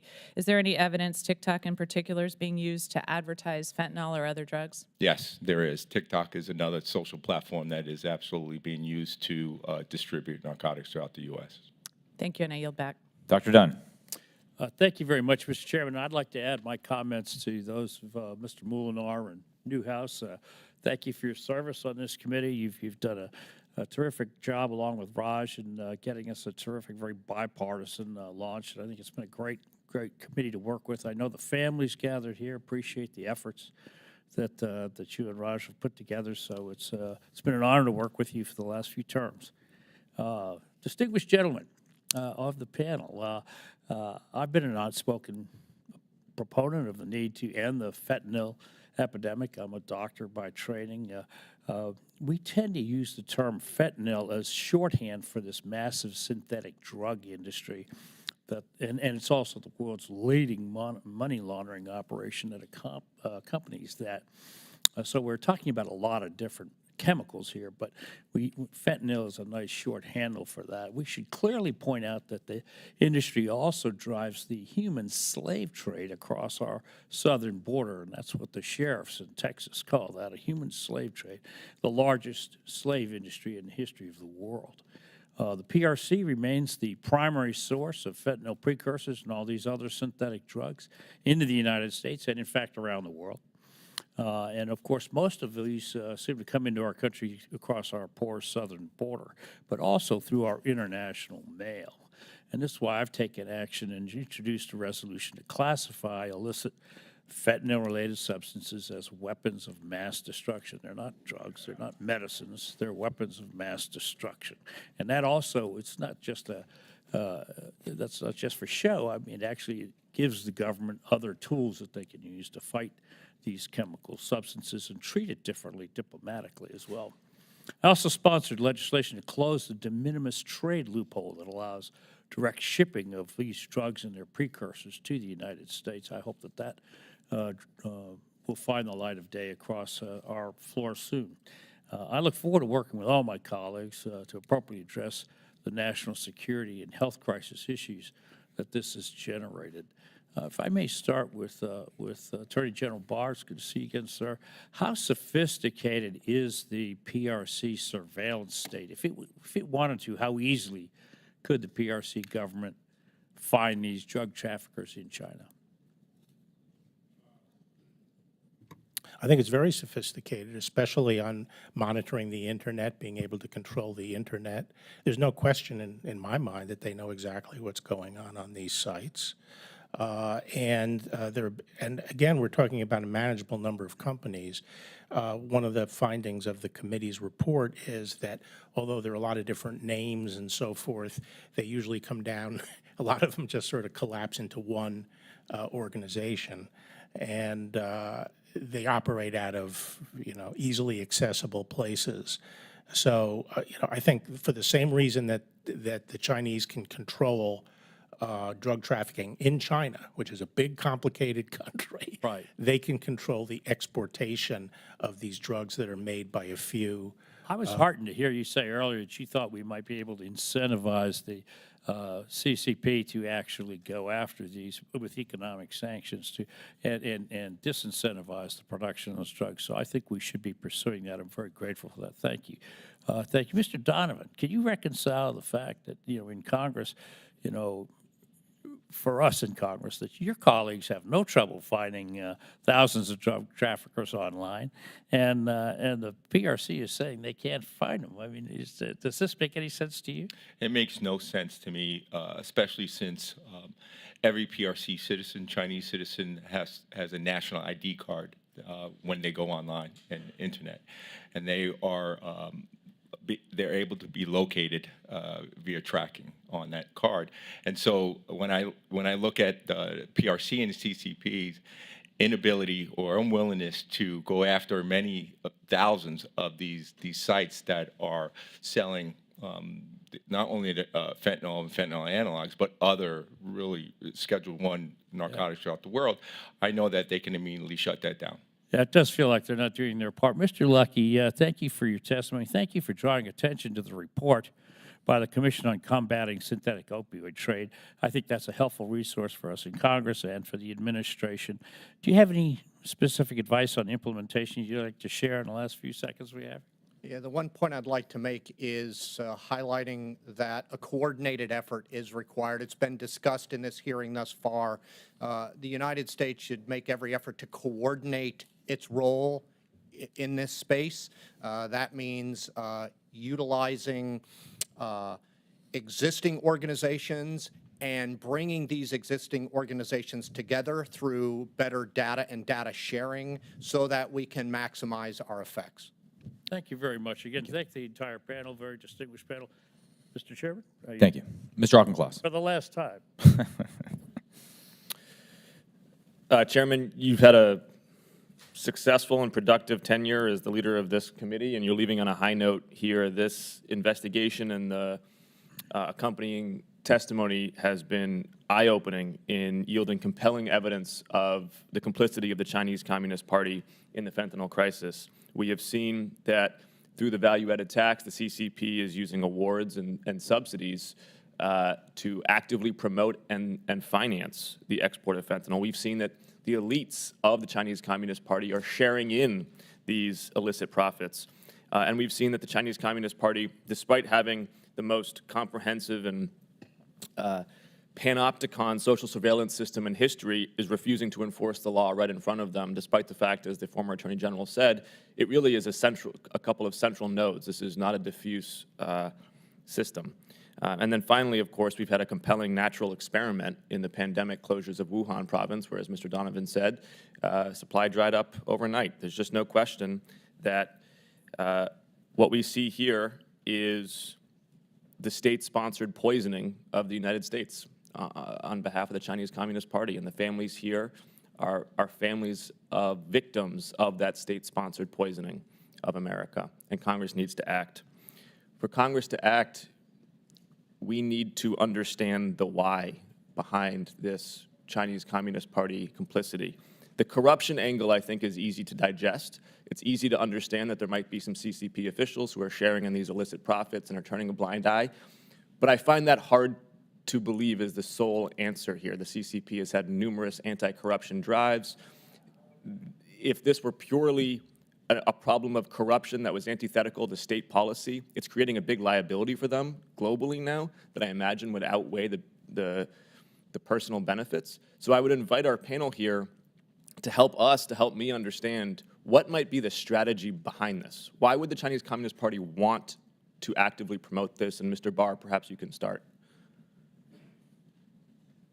I think one aspect is strategic. I think that this is a major social problem for the United States. It imposed great costs on our society. It's dispiriting. And it also is an example of how they can show the world, how corrupt the American society is. Decadent, right. It buys Decadent. into their narrative of a declining and decadent West, Right. unable to take the mantle of leadership in the 21st century. And so I think that's an aspect of it, strategic. So to be clear then, this is not simply negligence, this is commission. You think this is part of a strategy? Mr. Donovan? Yes, I do think it's commission. I think would be an opportunity, and it is an opportunity for the CCP to undermine our economy through billions in black currency, certainly throughout the drug trade. I think it also tears at the social fabric of America with drug addiction and them fueling it. So it's your belief this is part of a long-term strategy to undermine what the CCP views as their primary competitor for 21st century leadership? I do. Because of the time here, I'm going to move on to my next question, which is I recently met with a senior diplomat from the Chinese embassy and raised with him the question of, in particular, the money laundering that the Chinese are facilitating for fentanyl trafficking. He denied really any knowledge or agency in that problem. My understanding, Mr. Donovan, is that because of the Chinese facility for money laundering, it's become very challenging for the United States law enforcement to have pressure points on what used to be a real liability. And we've seen that with the decreased premiums that the Mexican drug cartels have to pay to launder their money, down from 10 or 15% now to closer to 2%. What would empower U.S. law enforcement to be able to find these money laundering pressure points and take advantage of that? So the pressure points, so the VIG, what you're referring to, sir, it's sometimes down to zero. So in other words, Chinese money brokers will not charge anything. Which, by the way, further underscores that there might be some political benefit rather than just purely a financial one. Yes, exactly. I think that we've seen an uptick in Chinese money brokers throughout Mexico, working with numerous cartels over the years. They completely have taken over money laundering, the apparatus throughout Mexico on behalf of Mexican cartels. That is a focus point for DEA and other federal law enforcement partners. That is a major concern for us. It's not only in chemicals, it's also in money laundering globally, Chinese organized crime. I appreciate that. Mr. Chairman, I would encourage the committee, one, to make the recommendations from this fentanyl report its highest priority for the completion of the 118th Congress, and two, to accompany the the very good recommendations we have for fentanyl precursors in China with elements to crack down on the money laundering. As the saying goes, we got to follow the money. I very much appreciate the drilling down on the why. And to some extent, I think that's the overarching question we've been asking since the inception of this committee, or rather, what is their long-term goal? And so I very much appreciate that. Senator Banks. Thank you, Mr. Chairman. This committee is really just a stepping stone to greatness, Perhaps. or obscurity in my case. This is Logan Bauer. He was a standout athlete and a senior commander of the JROTC at Concordia High School in Fort Wayne. I met Logan here at the Capitol in 2018 when he was visiting the Capitol with his school. He died before his 21st birthday of a fentanyl poisoning. His dad, a captain with the Fort Wayne Fire Department, Chad Bauer, now dedicates his life to educating kids and families about the dangers of fentanyl. This is Teresa Jularette and her son, Christopher. Christopher was a father and an uncle. He died at the age of 23, also of fentanyl poisoning. On top of working a full-time job and taking care of her grandkids, Teresa Jularette, Christopher's mother, dedicates her life to speaking out about the dangers of fentanyl as well. Last year, I received a box of 100 letters and photos and obituaries from parents like many of you who are here today who lost children to fentanyl poisonings. I've repeatedly asked the Biden administration and President Biden himself to meet with these families, to give them an audience in his office to talk about these issues. And I've been completely blown off by the Biden administration and simply requesting a meeting between the President of the United States and families like all of you who are with us today to talk about what this committee is addressing. Last year, I offered and passed an amendment in the defense bill, the NDAA, that forces the Biden Department of Defense to release evidence of the Chinese government's role in fentanyl exports, exactly the subject that we're talking about today. The Biden administration put out a statement of policy opposing my amendment, a very simple amendment asking them to provide proof, whether we have it or not, if the Chinese are complicit in flooding our country with the poison that is fentanyl. Mr. Barr, help us understand. What does a president, what does an administration gain from ignoring what we're all discussing here today? Why do you think the Biden administration is completely ignoring this and refusing to address these families? What do they have to gain from it? You know, I really can't speculate as to the basis for their decisions.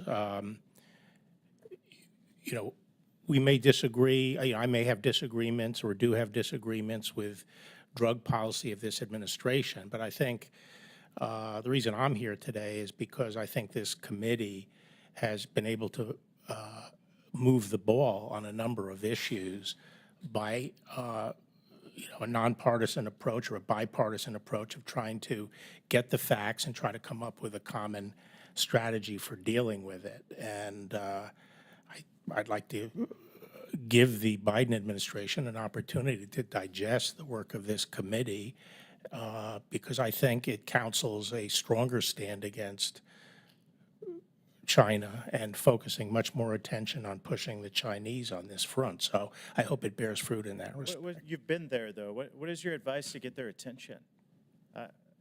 We're begging for the president's attention. What's your best advice to get their attention to listen to what's going on here? I think this report should get their attention. I think it's a critical report. As I say, this has been a question of what are the PRC's and the CCP's motives here. Is this omission or commission, and what exactly is behind it? And I think this is the single best report that gathers all the information we have, especially the public information. And I think it should get people moving on this front. In August of 2022, then Speaker Pelosi visited Taiwan, and the Chinese retaliated after that by stopping sharing information about suspicious shipments and suspected drug trafficking into the United States. They actually retaliated against us because our Speaker of the House, of the President's own party, by the way, visited Taiwan. How is that not an act of war? I think some people would say I'm a China hawk across the board, and I'm very concerned about a lot of things the Chinese are doing. And their military buildup, their threats against Taiwan, and their inroads in South America, their spying in the United States. They're now move into the marijuana production business in the United States. So there's a lot of things that I'm very worried about, but there's no issue that's more important than this one. Because this, as I say, is we're sustaining casualty rates at World War levels. And this is, in my mind, the deliberate poisoning of the United States. And, it's not just a diplomatic talking point. This is major. And I think they have the key in their hand to stop it, and we have to pull out every tool we have to force it. Thank you. Gentlemen. I know Pelosi got the press for that trip, but the ranking member was there. And that was probably the source of the retaliation. Ms. Brown is recognized. Thank you, Mr. Chairman. You will be missed. I appreciate the topic of this hearing to address the fentanyl epidemic taking the lives of far too many Americans. For adults under the age of 45, overdosing on fentanyl is the leading cause of death. In fact, in 2022, fentanyl was involved in over 80% of overdose deaths in Ohio, most of which were found to be unintentional. This is heartbreaking and unacceptable, and we all have a role to play in doing even more to combat this issue.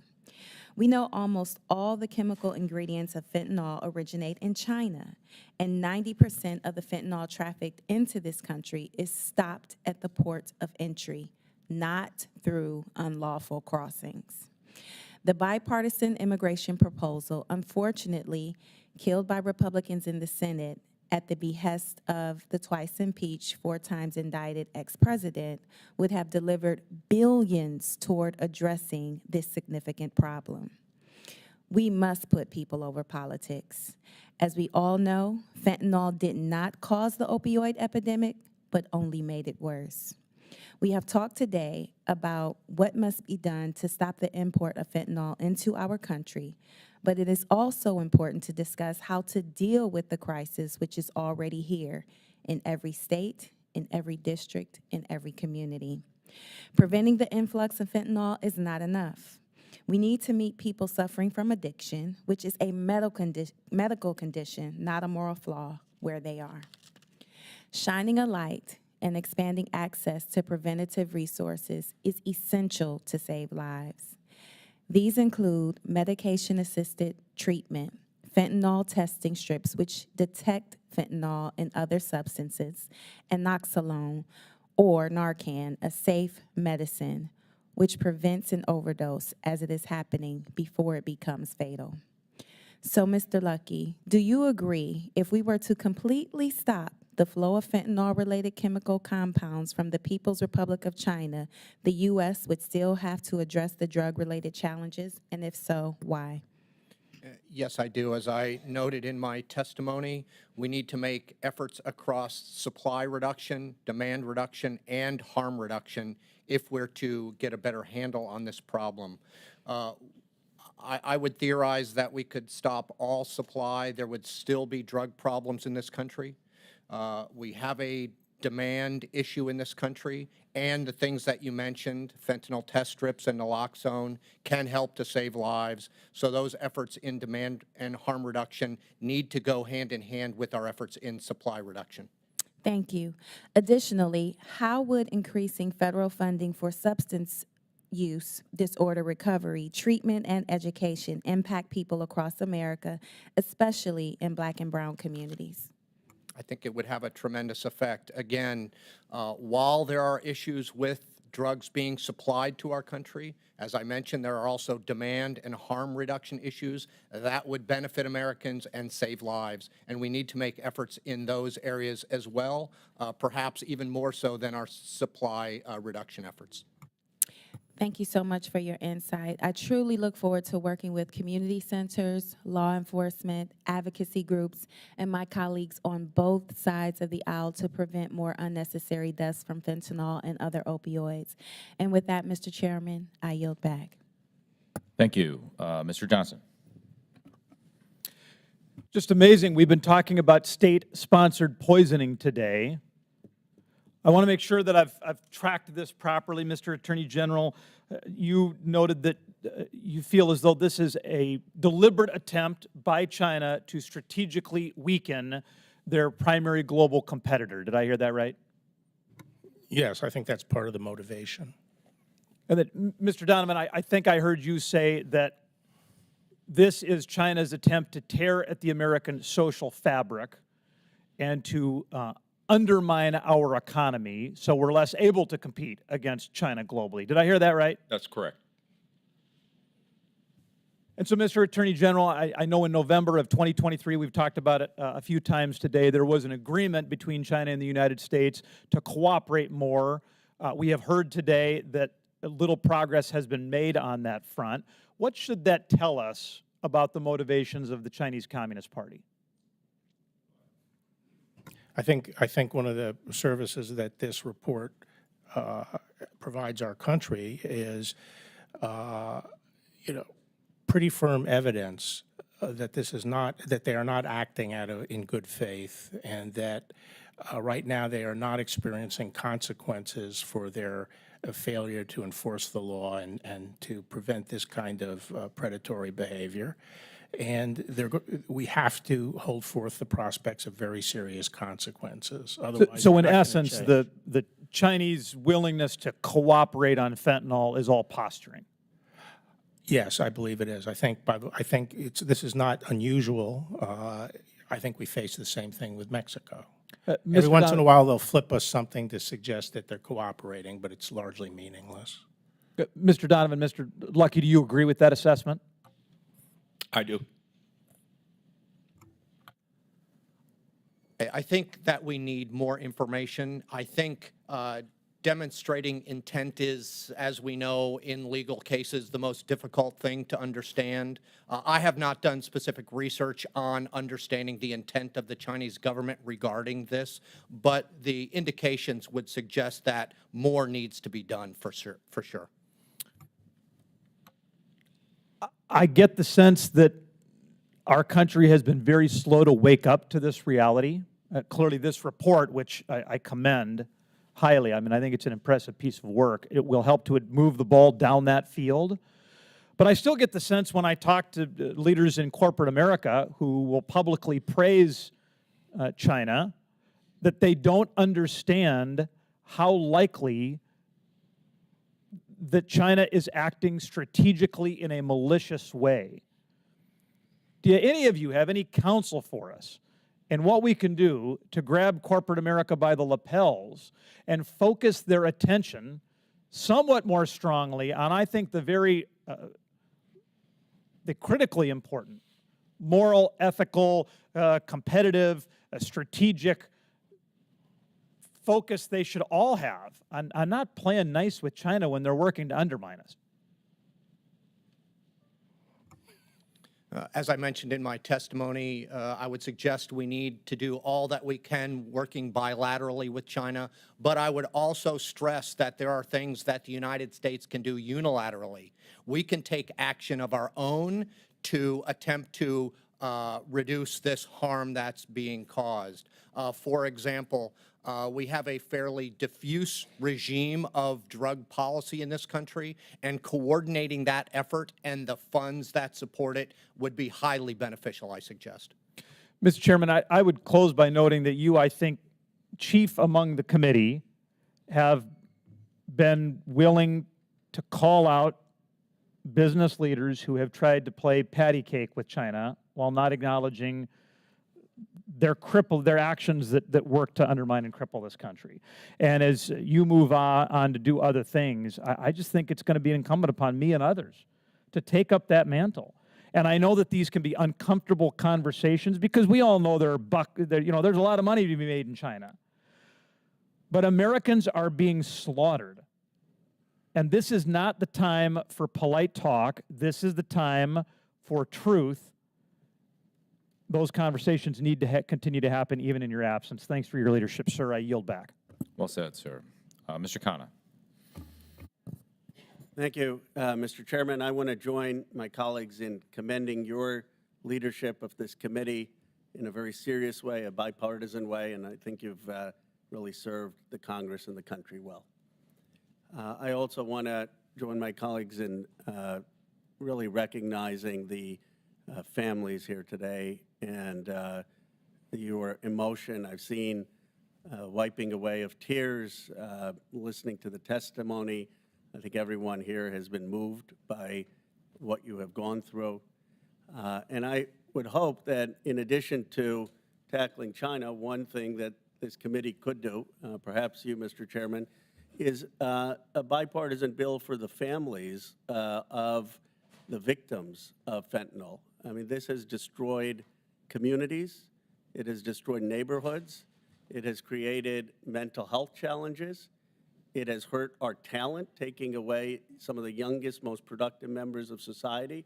And I would think that this Congress can come together, not just on the China policy, but on doing something for the families who have suffered this incredible loss. And I would hope maybe, Mr. Chairman, you would consider introducing something bipartisan on that. On China, in the bipartisan spirit, people know I have almost no agreement with Attorney General Barr, but I will give him credit on one issue, which is in 2019, I think the work that you did, building on also some of the work that the Obama administration did to get an agreement with China on the narcotics, the fentanyl, the packaged fentanyl was significant. And I guess my question, Attorney General Barr, is how did you get that? What were the levers? And what does that mean in terms of the levers we could use to get precursors? Well, I wouldn't give myself credit for that. There was a big buildup to that. There was a lot of diplomatic pressure. I think China didn't like being held up before the world as the source of the fentanyl, and so I think they were willing to take a step. So it was a long period of pressure that created a climate where we were able to get that agreement. But I'm not sure that that agreement has actually borne fruit. I mean, it was an important step to take. It's taken away the initial argument that China would frequently raise, which is, well, these aren't exactly illegal because they've changed this molecule or that molecule. It's taken away that argument. But I still don't see the will in China to enforce the law. So we have to do a lot more. Have you seen any decrease in the exports of fentanyl itself from China? I'm not talking about the precursors, but the work in 2019 was on the fentanyl itself being shipped. Was there any decrease in that? Well, I've been out of office for a while, so maybe Ray would be better. Yeah. So we did see a change in methodology of trafficking directly into the United States. So prior to that, fentanyl was being sold on the open net as well as the dark web. In May 2019, as soon as all fentanyl was regulated, we saw a drop in that, and they just pivoted to still sending fentanyl and precursors into the United States, but through freight carriers instead. We did see also an increase in the amount and the level of trafficking directly into Mexico. I would just say, Mr. Chairman, that two things. One, I appreciate the report. One of the recommendations, I think, of getting rid of this de minimis exception up to $800 is important, because my understanding is that some of the fentanyl, even the final packaged, is still coming across into the United States because it comes under $800, and that is not being monitored. And I think that is something we should do.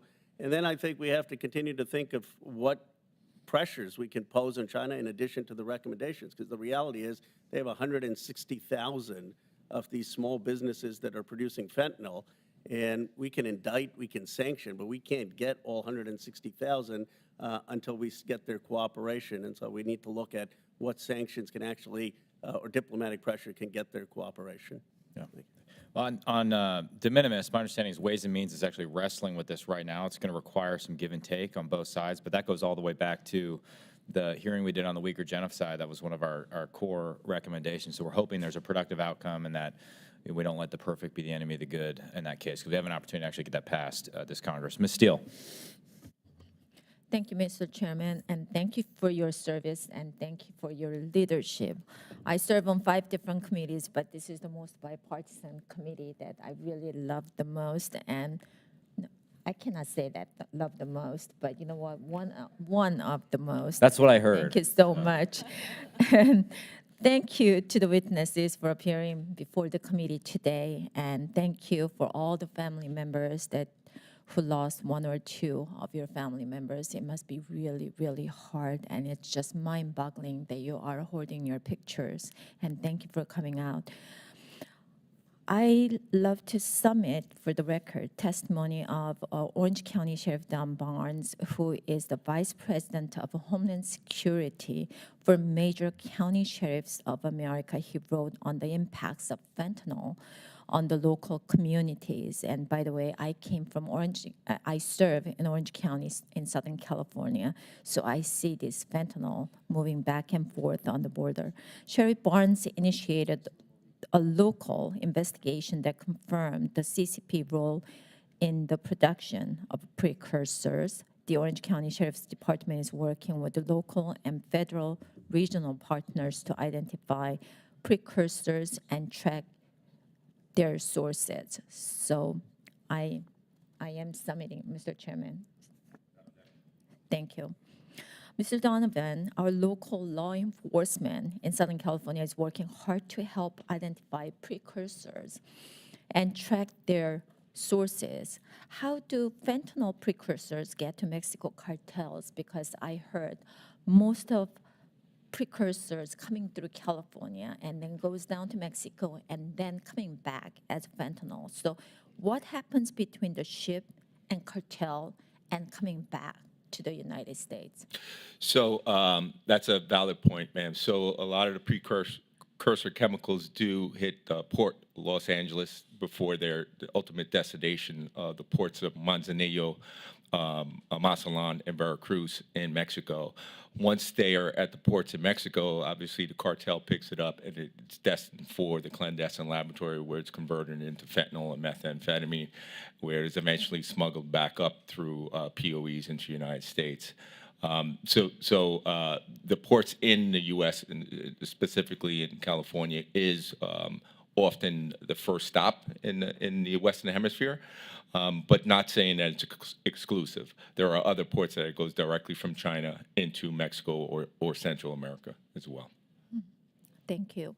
So you mentioned that Chinese criminal organizations were manufacturing and trafficking in fentanyl precursor chemicals and money laundering.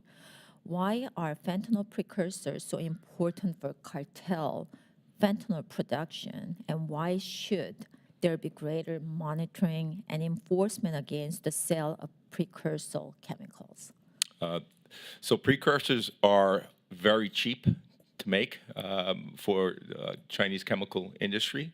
And so the value is greatly increased once those chemicals are converted into an illicit synthetic opioid, a stimulant. And so as an example, 1 kilo of fentanyl in New York City can go for $32,000. In Chicago, $23,000. In El Paso, $17,000 to $19,000. The further away from the border, it increases. But that same kilo in New York could be turned into 300,000 pills sold at $5 a pill. So generating millions of dollars off of just 1 kilo. That's what drives, that's the business model behind the cartel. Thank you very much. I yield back. Mr. Torres. Thank you, Mr. Chair. I'm not sure if you're going to miss Congress, but Congress will surely miss you. China's story of itself and the CCP's grievance against the West often centers around the century of humiliation. During the century of humiliation, the Western world, particularly the British Empire, once destabilized China with opium. Now China is the one destabilizing the world with opioids like fentanyl. The CCP has become the very evil it claims to resent and resist. The greatest victim is the United States, which is facing the deadliest drug crisis in American history. Fentanyl, which is 50 times more potent than heroin, is the dominant driver of our most deadly drug crisis. 97% of the fentanyl precursors are produced in China. Attorney General Barr, is it fair to say that the Chinese Communist Party has American blood on its hands, that it is singularly responsible for the deaths of hundreds of thousands of American citizens? That's the way I view it. I think they have the ability to stop it. And instead of doing that, I think they're encouraging it. And the CCP is fueling an illicit narcotics trade that has brought untold death and destruction, not only in the U.S., but across the globe. So I'm wondering, why have the actions of the CCP not led to a greater backlash from the international community? Where's the outrage? Where's the international pressure? Why is the CCP essentially getting away with murder in the international community? Because I think over the long history of drugs, there's been a tendency, which I think is mistaken, to view it as essentially the problem of the people who are taking drugs. And so there's been this idea in the drug arena that, well, it's really the Americans' problem. They have the demand. And I think generally that's an oversimplification, but especially in the case of these very potent synthetic drugs, because the people who are taking them and dying more and more are people who they're not drug addicts that are trying to get chasing a high and addicted, and they're taking it because they're addicted. They think it's Adderall. They think it's a Xanax. They think it's a party drug or a study drug, more and more, and it's poison, and they don't know what they're taking. So that's why I started out by saying I think this is this is much more like a murder, like shooting into a crowd. With moral certainty you're going to be killing people. And that's what makes it outrageous. But I am stunned that there's not more of a reaction over this kind of trafficking. This is poison, and it's being trafficked into our country with moral certainty that it's going to kill tens of thousands, now hundreds of thousands of people. So we are pursuing a diplomatic approach to China with respect to countering the illicit fentanyl trade. But to your point, China claims that the fentanyl crisis is a domestic problem made in America. It acknowledges no complicity whatsoever in the fentanyl crisis. And so if China acknowledges no complicity, how do we know the diplomatic approach is going to work? How do we know if the CCP is not merely stringing us along? Is that to me? Yeah.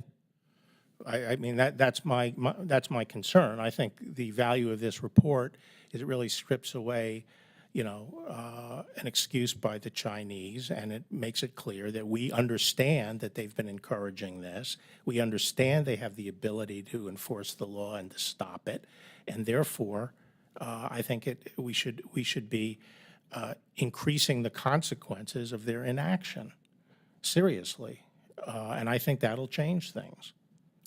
So if the persuasive approaches are not working, what coercive approaches can we take? What would that look like, increasing the consequences of their actions? Economic penalties. I mean, they need frankly, their economy needs us more than we need them. But I think we should at least threaten and be willing to take economic retaliation, and including moving to sanctions.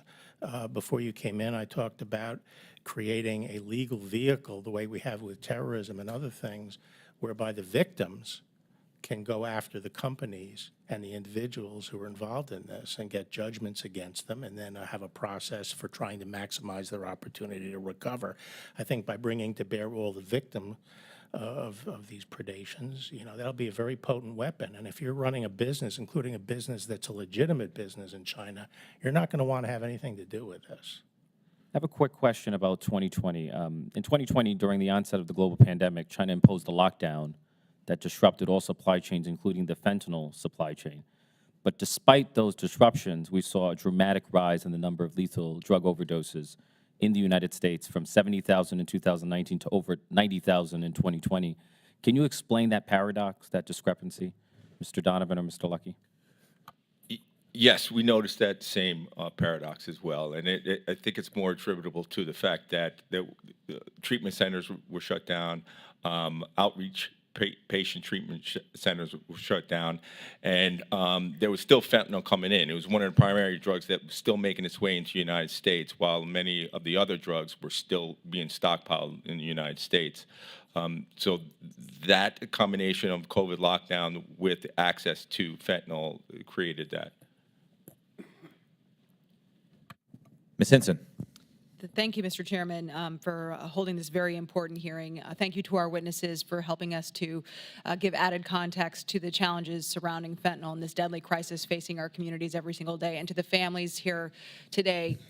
It is heartbreaking to stare out at you and see the faces of those that you've lost.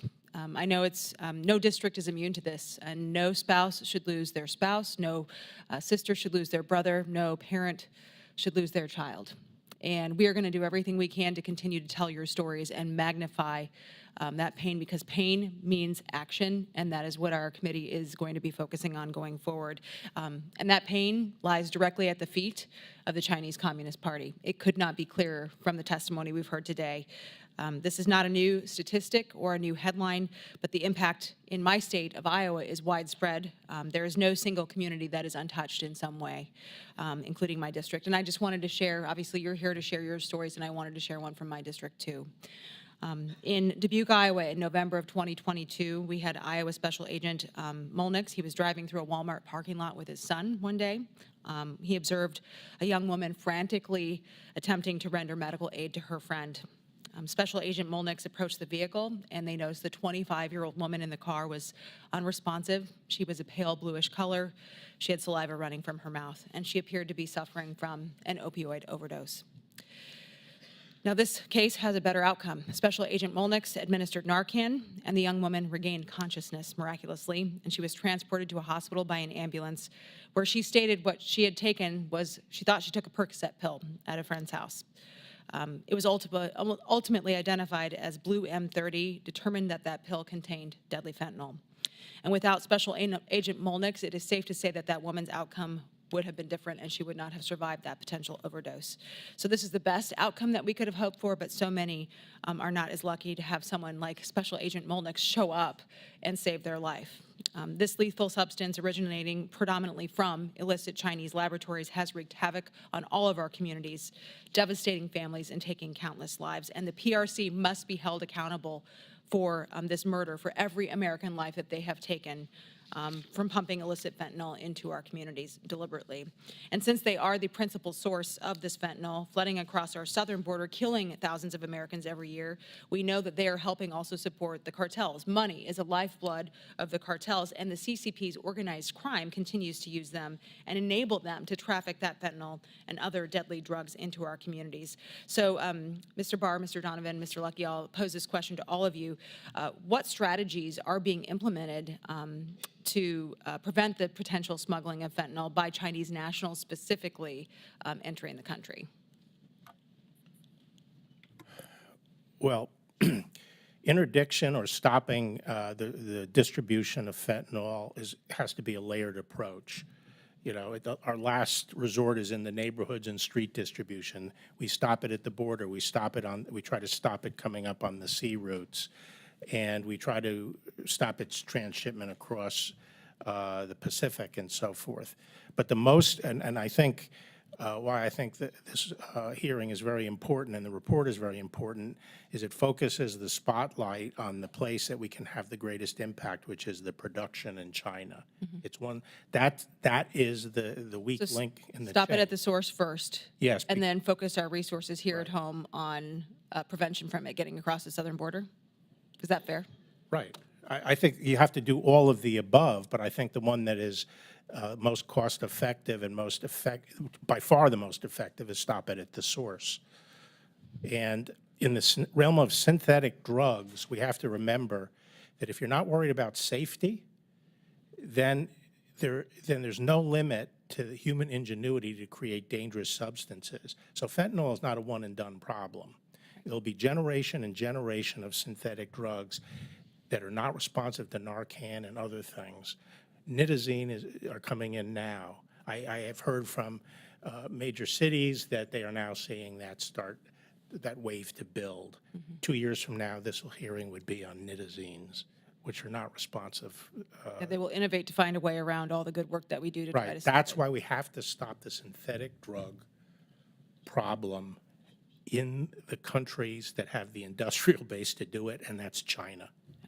Mr. Donovan, can you elaborate a little bit on the DEA's role, specifically with working with other agencies like CBP and trying to stop it as it's coming into the country? Yes. So it goes back to what I said earlier. I think the choke points make the most sense for us as a nation to focus in on. Clearly, as AG Barr said, first being China, the chemical industry there.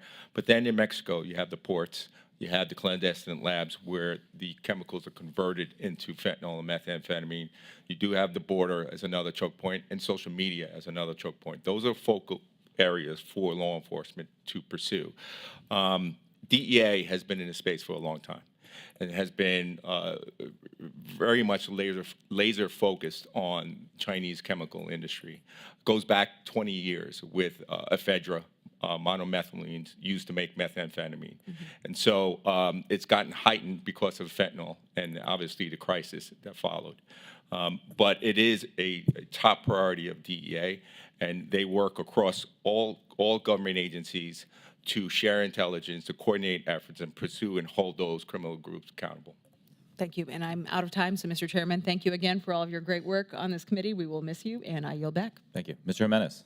Thank you, Mr. Chairman. And let me also say that we will miss you on this committee. And if anything good comes out of this hearing, and we do something about the fentanyl crisis, this will be a great legacy for your work here. Mr. Donovan, how much money does does China, the CCP, make on this trade? Billions. Billions? Many billions, sir. Do you think that it'd be fair to say that China is the world's largest drug cartel? I think it is certainly, yes. I would say that the chemical industry generates billions of dollars, and they are part of the drug trade. They are part of the drug trade. They're the world's largest drug cartel, probably a multinational criminal organization, which is called the CCP and the PRC, for the activities that they do. Do you know how many people die of fentanyl around the world, not just the United States, around the world? Do you have any idea of that? I do not have that number. Obviously, we can speak to the United States, but fentanyl is becoming a greater problem in other countries as well. So to be fair to say that China is actually waging war against the West? Yes. Mr. Barr, you say you're a hawk on China. Compared to me, you're probably a dove. So do you know how many people died of the atomic bomb and when we dropped the atomic bomb in Nagasaki? I think it was over 100,000. It was about 70,000. And the atomic bomb is like the epitome of a weapon of mass destruction. And so the Chinese are using the equivalent of a weapon of mass destruction here, more than that on a yearly basis here in the United States alone. And then I don't have the numbers for what's happening on the West. And so they're engaging in a war against the United States and the West using a weapon of mass destruction. I agree. I'm a firefighter. That's what I am. And firefighters, what we do, we don't put water on smoke. We go to the seat of the fire, and when you put the fire out, the seat of the fire, then you don't generate any more smoke. And so, Attorney General Barr, I agree with you that in order to really effectuate, a change here, in order to have success, we need to fight this at the seat of the fire, and the seat of the fire is China. Right. The only way to deal with China, I don't believe anything they ever tell me. Nothing. If it goes counter to their best interest, they will tell you whatever it is they want they think you want to hear, and they won't follow through. And so, I applaud the efforts of President Biden in trying to get an agreement with him. Frankly, I don't believe a thing that Xi tells Biden. We haven't seen any evidence that they've done anything, really, materially, to stop the flow of fentanyl that's killing tens of thousands of Americans over 100,000 people probably around the world, maybe more, maybe more than 100,000, maybe 200,000, because we don't have the number, people around the world. And they're doing it to wage war against us and our values, et cetera, because they're waging war against the West. The only way to deal with China is, the only way that they know they will respond is by economic sanctions. You know, I'm not looking for a kinetic solution. It's economic sanctions. And I've been asking this committee that we need to start to decouple from China yesterday. And it's painful, but we are funding the instrument of our destruction every single day. And we still have the upper hand economically, but we may not have that upper hand for much longer, and we need to use that right now. And I know it's going to be painful, but we need to do it. If not, it's going to be a heck of a lot more painful in the end, because we're going to lose our freedoms. And I came from Cuba. My parents came here seeking freedom. And I'll be damned if I'm going to, you know, if I had to take my family somewhere else to seek that freedom. By the way, where are we going to go? This is it. Finally, to the families, I'm deeply sorry for your loss, and I really am. Actually, you know, a member of my family suffered a loss such as yours from fentanyl poisoning. And I will say this to you: your government has failed you. And your government continues to fail another 200 families every single day. We know where the problem is. We know it starts in China, but we also know that Mexico, and I believe the Mexican government is somehow involved in this, because they don't take the action necessary to stop their cartels from shipping this stuff across the border. That's killing us every single day. And so my time is up. I wish I had more, but I don't. And again, thank you, Mr. Chairman, for the great work that you've done, and I yield back. Thank you. We are all doves compared to you, Carlos. Thank you again to all of our witnesses for your excellent testimony and responses to our questions. Does the ranking member have any closing comments? I do, Mr. Chair. I'd like to address a topic slightly unrelated to the topic of today's hearing. Mr. Chair, I know you've always liked my chart game. And so I thought I'd save my best for your last hearing and show a progression of pictures of you during your service in during your career in public service. We had originally put these two pictures together for the committee's previous hearing on biotech, which we were going to use to suggest that you had taken some kind of super serum to go from being a young Marine to becoming the leader of this committee. But we felt compelled to add a third image of you as you prepare to depart Congress. You look a little more tired, but still determined and ready to continue making an impact on our national life, even outside the halls of Congress. We'll miss your leadership, but we know that you've left us in good hands, and we treasure your friendship. And best wishes to you on the next chapter on your journey. So thank you. Thank you.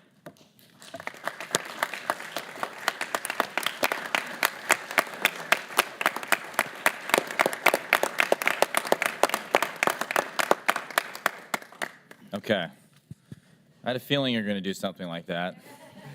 So I collected my thoughts this morning. It's an understatement to say that leading this committee has been the greatest honor of my public life, and that leaving it has been perhaps the most difficult decision I've had to make in public life. But the reality is nobody gets a Hollywood hero's send-off in Washington, D.C., and I feel like, without a doubt, this is the best time both for me and for the committee to step away from politics, and having a new chairman in the form of John Molinar, firmly established, up and running at full capacity at the end of this Congress and at the beginning of the next Congress, will allow the committee to survive. And survive it must. And let's make no mistake, there are standing committees that would like us not to survive, but the work we've done here together has been essential. I'd like to thank the ranking member. I've gained such a deep and profound respect for his intellect, yes, his prop questioning game, and also his sense of humor. And I think there's probably nobody in this Congress, or you'd have to go back a long time in previous Congress to find people that have done more joint interviews together on TV. And that takes a special kind of trust and respect. And so I would say that the country is very lucky to have you in this role, sir. Thank you for everything you've done. I will miss our No Limits partnership, but hope it continues.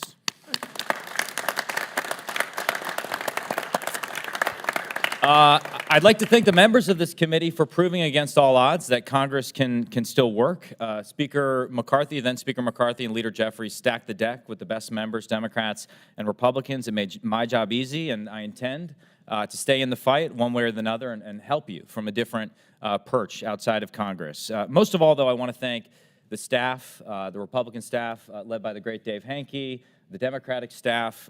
They've done the real work. They've poured their souls into this effort. They've done historic investigations. They've gotten the most significant piece of bipartisan legislation passed out of the House this Congress. So when the movie about the committee gets made, the real stars will be the staff, and that is appropriate. But to the spirit of your boards, I just hope that I get played by someone who has a full head of hair. I don't know, Glenn Powell, Austin Butler. I'll take a lesser Hemsworth at this point.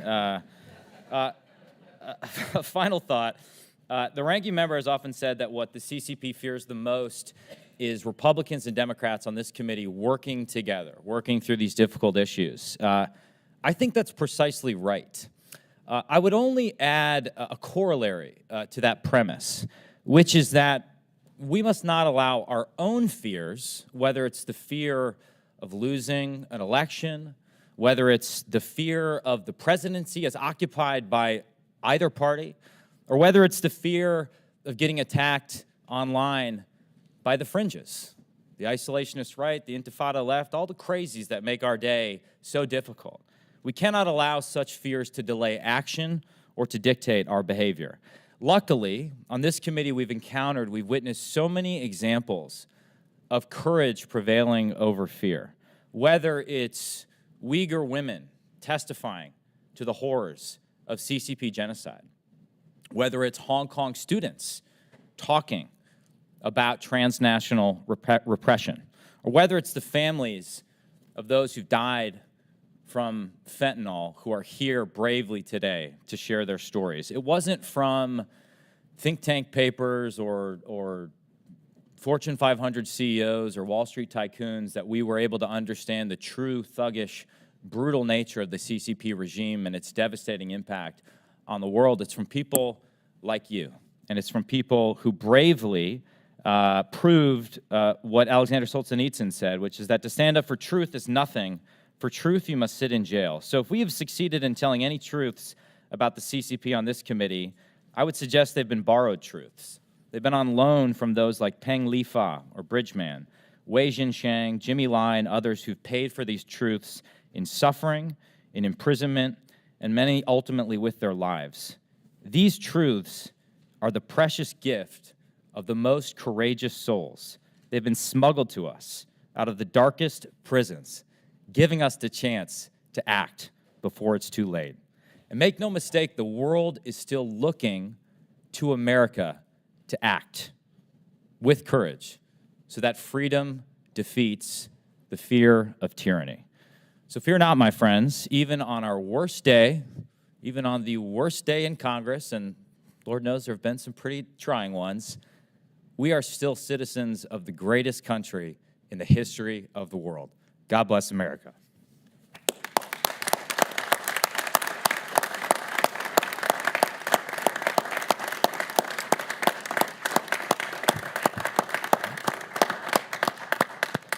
Questions for the record are due 1 week from today. Without objection, the committee hearing is adjourned. All right. Well done. Well done.